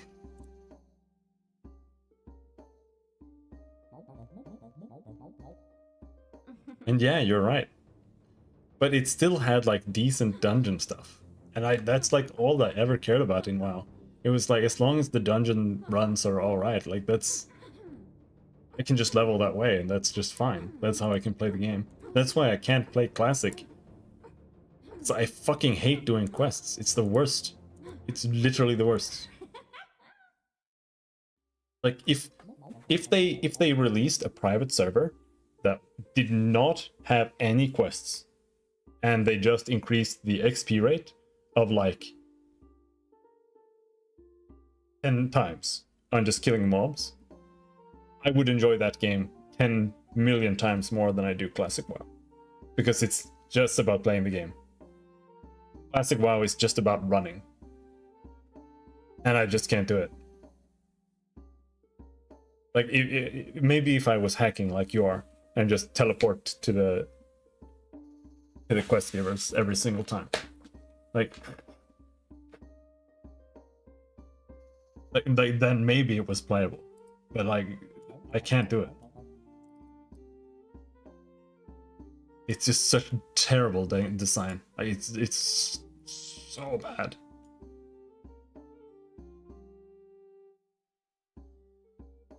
And it's not even just that you're running, right? Because that's not the core of the issue. The core of the issue is that not only are you running, But the run speed in WoW is atrociously slow. There are no flight paths in Classic. Like even if we don't want to have the same amount of flight paths as in retail, the start of the game should still have that many. Like there's in Goldshire, there should be a flight path at the east end of Goldshire.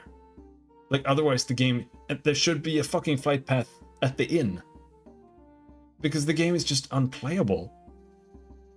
And that's still not all of it. It's that before they redesigned the questing in all of the areas, I don't know if it was with Cataclysm or if they did it before that, the paths make no sense. You're just running back and forth like a million times to the same NPCs. Like you have to play the game with an add-on that paths through the quests for you. Like Kyle was when Wrath of the Lich King released, Kyle was like, "Oh shit, there's this bot, like you can buy a guide add-on that like paths through the optimal questing path for you."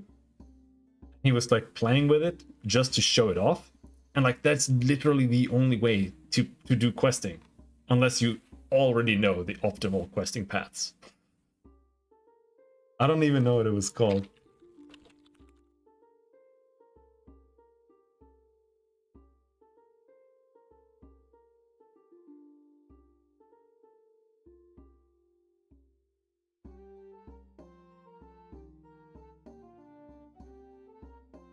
WoW Pro? Could it be that one?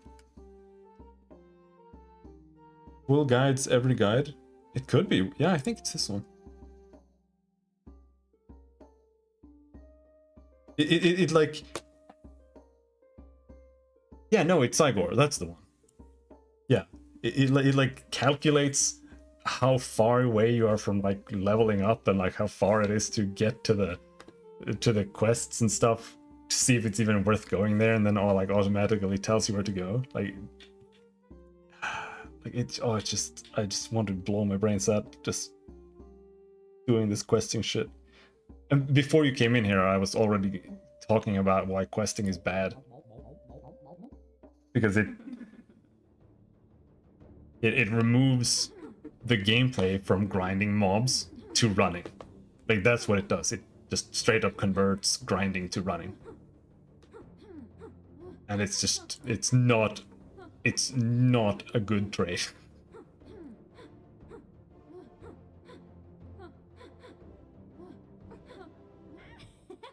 That's why I liked Black Desert to some degree, but everything other than grinding in Black Desert, every single other mechanic other than grinding in Black Desert is unplayable trash.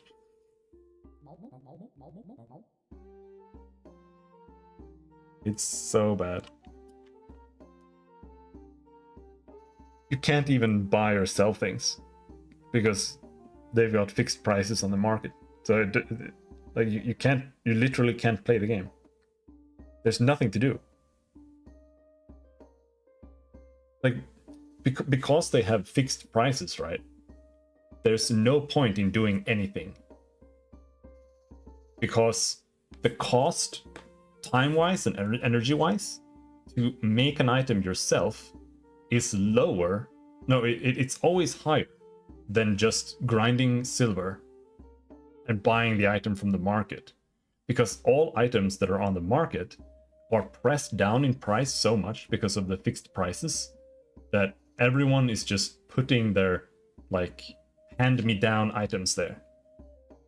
Like, they're literally using gear that's better than your gear to, like, build fail stacks to get a higher success chance on improving their good gear. And then they, like, accidentally upgrade a good weapon to, like, a high enhancement level. And then they just sell it for, like, no money, because it's just, like, free money, basically.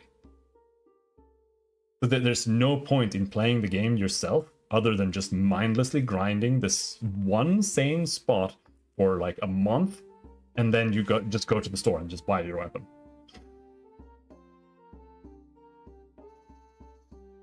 Like you don't fight any bosses or do any dungeons or any challenges or anything like that for any gear in the game. You literally just grind like a bunch of orcs, and then you go and buy the best weapon in the game. And 1 month into the game. And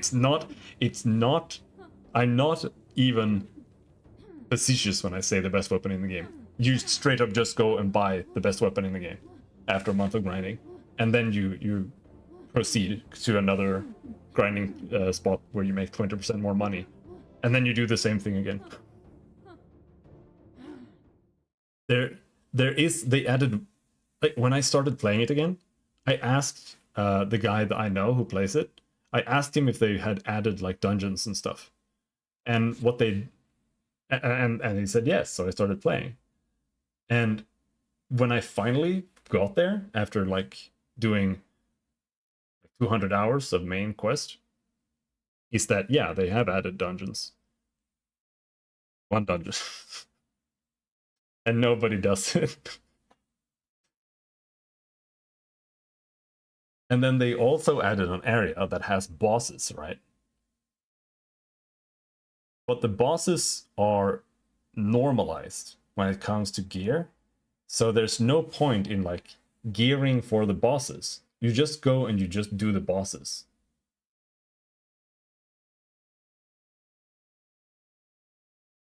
And then it's just like they're just designed to one-shot you because it's based on just not getting hit, instead of having gear to win it. So there's no point in getting gear to do the boss content either. And the only thing that like carries in to the bosses are elixirs and potions and stuff.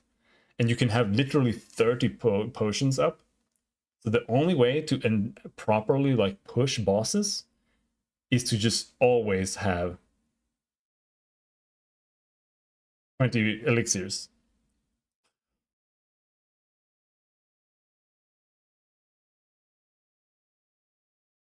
Why not try it? Because I don't want to give Blizzard money. That's it, really. And it's just too much money too.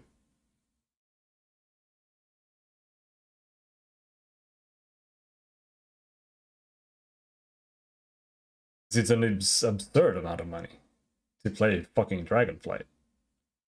It's not like it's like over 50% through its lifetime as well. I'm not paying fucking $70 to play like one of the least like this expansion has been bullied so much. Holy shit. I'm gonna play Mists of Pandaria at the end of the month. That's what I'm gonna do. That's what we're gonna do. And until then, we are going to suffer. And I'm going to be complaining literally every single day until we get there. That's what, what we're gonna do. Don't get me wrong, I don't think Mists is perfect in any way. I just think that it is when the gameplay was the most fun. I still think it was a piece of shit, but the dungeon stuff was the best there. But it's like, if you wanted to do anything other than doing dungeons in Mists, the game was like completely unplayable. Because it was during that era of WoW where they made the game so easy that you could like solo every elite quest in the game because every monster would just die from one hit. Alright, Deathless, thanks for hanging. I'll see you around. So, like the only remote way to challenge yourself at all when questing in I don't know if it was... I think it was Cataclysm and Beyond. Because questing was still hard in Wrath.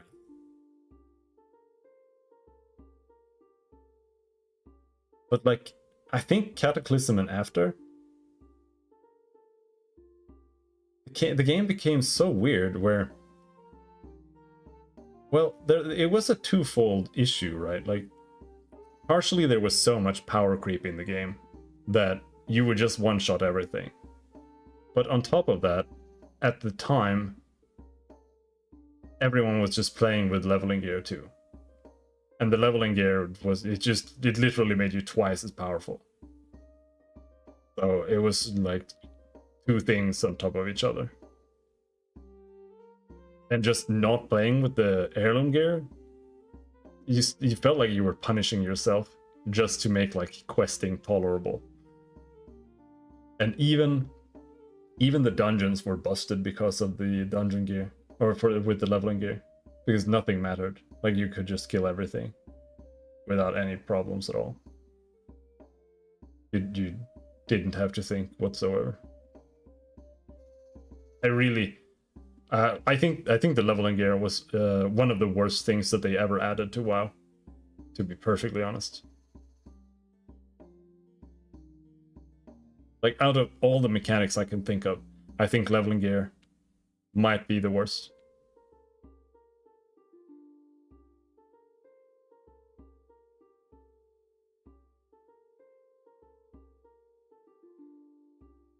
The only positive of it was that it was faster to level, but otherwise it was only negative.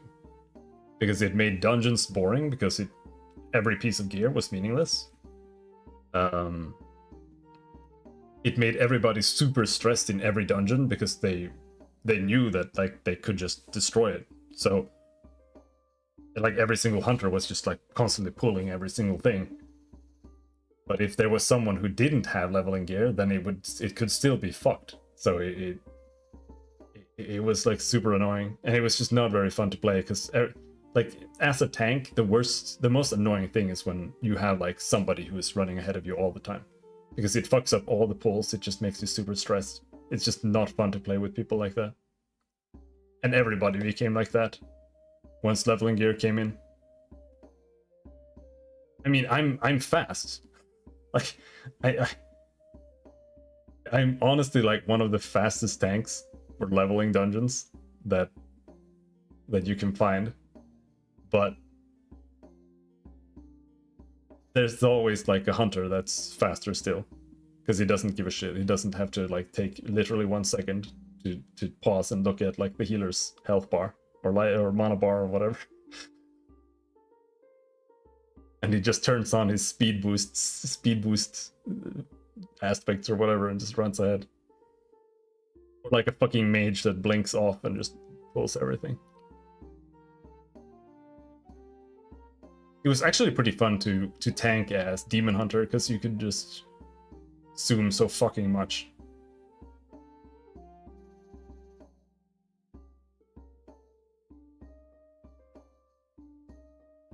You would just teleport across the entire dungeon, and man, I don't like when they redid threat.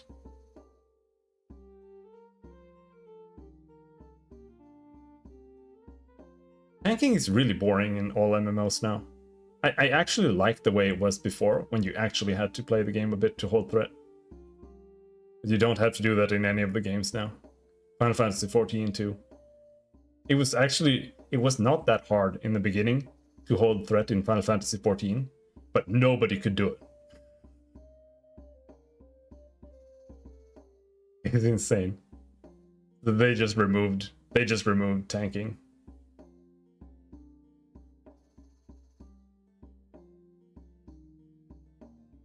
I hate WoW rating. Like that's where I actually agree with Asmongold when it comes to WoW's complexity being better in Classic.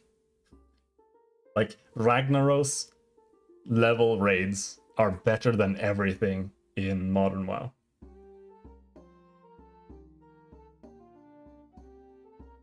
Because I don't actually like raiding in WoW style games. I don't think it's a good fit. Because you can't do anything. Like, you can't have challenging mechanics in any way that isn't just like a YouTube check. It's why Lost Ark is bad too, because the raids are just some fucking thing that you just have to know. Like the blue thing goes in the red box or whatever. Otherwise the entire group wipes.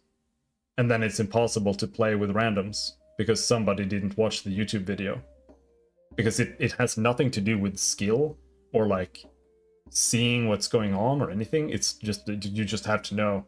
You just have to read the wiki and then know what's going on.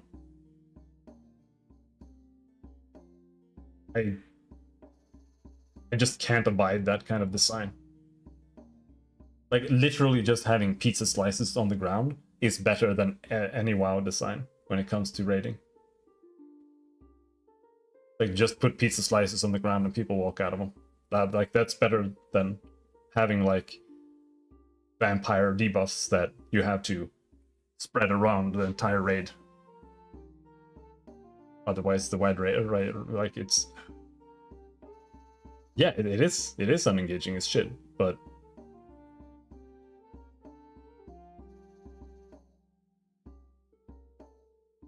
these all fucking... It's still not fun in a guild scenario. Because it's not like it's... Like, when you know, you know. And then there's like no difference. From having pizzas on the ground. It's just that now everybody has to pay attention to like a little icon on the UI instead. It's why we've got deadly boss mods.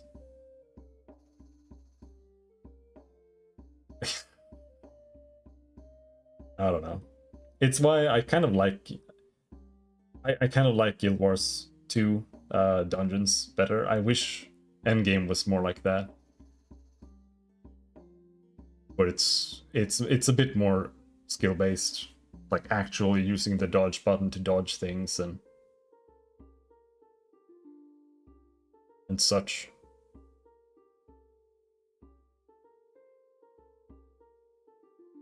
I don't know if you played WildStar at all, but WildStar I think had a pretty decent combination of WoW and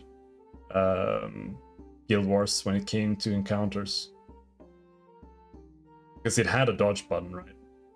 So in dungeons, they had mechanics where there were like pizzas on the ground and you had to dodge and get back in to avoid something and stuff like that. And just having that dodge button, it changes the dynamic of the game a lot. And it lets the developers do a lot more than in World of Warcraft, where you literally just... you can't get out of anything, really. Okay, except just walking, right?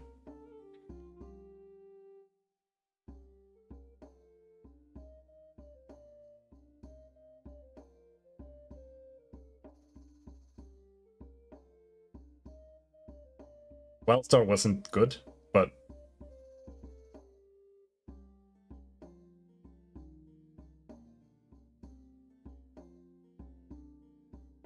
yeah, heroic leaping is definitely a good alternative to having like a real dodge roll.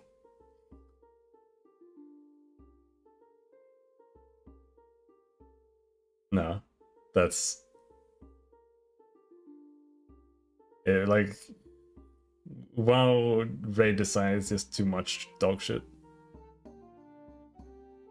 Final Fantasy XIV is actually like, when it comes to like WoW design, Final Fantasy XIV is at the peak of that kind of raid design. And that's because they have so many markers that mean things that you can intuit what it means. You got stack markers, you got a tank buster marker, you got this and that. So even if you're tanking a boss for the first time, it's not like all of a sudden you're like just dead because the tank buster arrived. No, he has a tank buster indicator. So you can just tell like, oh shit, this is the tank buster, right?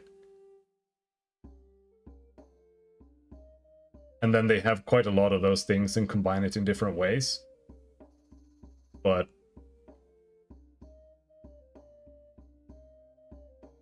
I think eventually that also kind of grows stale to some degree, but that's just how it is with any mechanic, really. I just don't think that having arbitrarily designed debuffs that you have to do this and that with to survive, and you know, you have to stand on the, like, my favorite example is in Lost Ark. There's a turtle boss, and periodically when he drops to certain percentages in his life, he summons a bunch of circles around the border of the arena, and they're all marked red, no, black, white, black, white, black, white, black, white. And then you have to stand on them. Everybody has to stand on one. And then the first time you have to rotate to the right, and then you have to wait, and then you have to rotate to the right, and then you win. And then he does it again, and then you have to rotate to the left, and then you have to rotate like to the right, and then you win. And then he does it again, and that time you have to like rotate to the left, and then you win. And it's like literally impossible to do. It's not even a difficult mechanic, and it's completely impossible to do via the raid finder, because people just can't do it.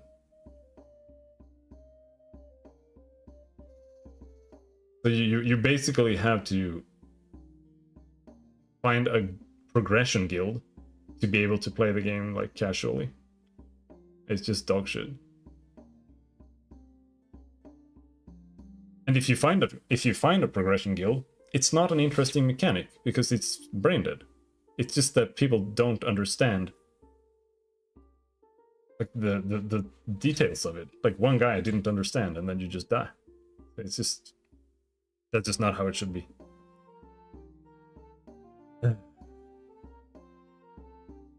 Anyway, I think I'm gonna go and not sit and lie on my couch and watch Chinese television and lose my mind a bit more. So I'll see you around. Bye bye.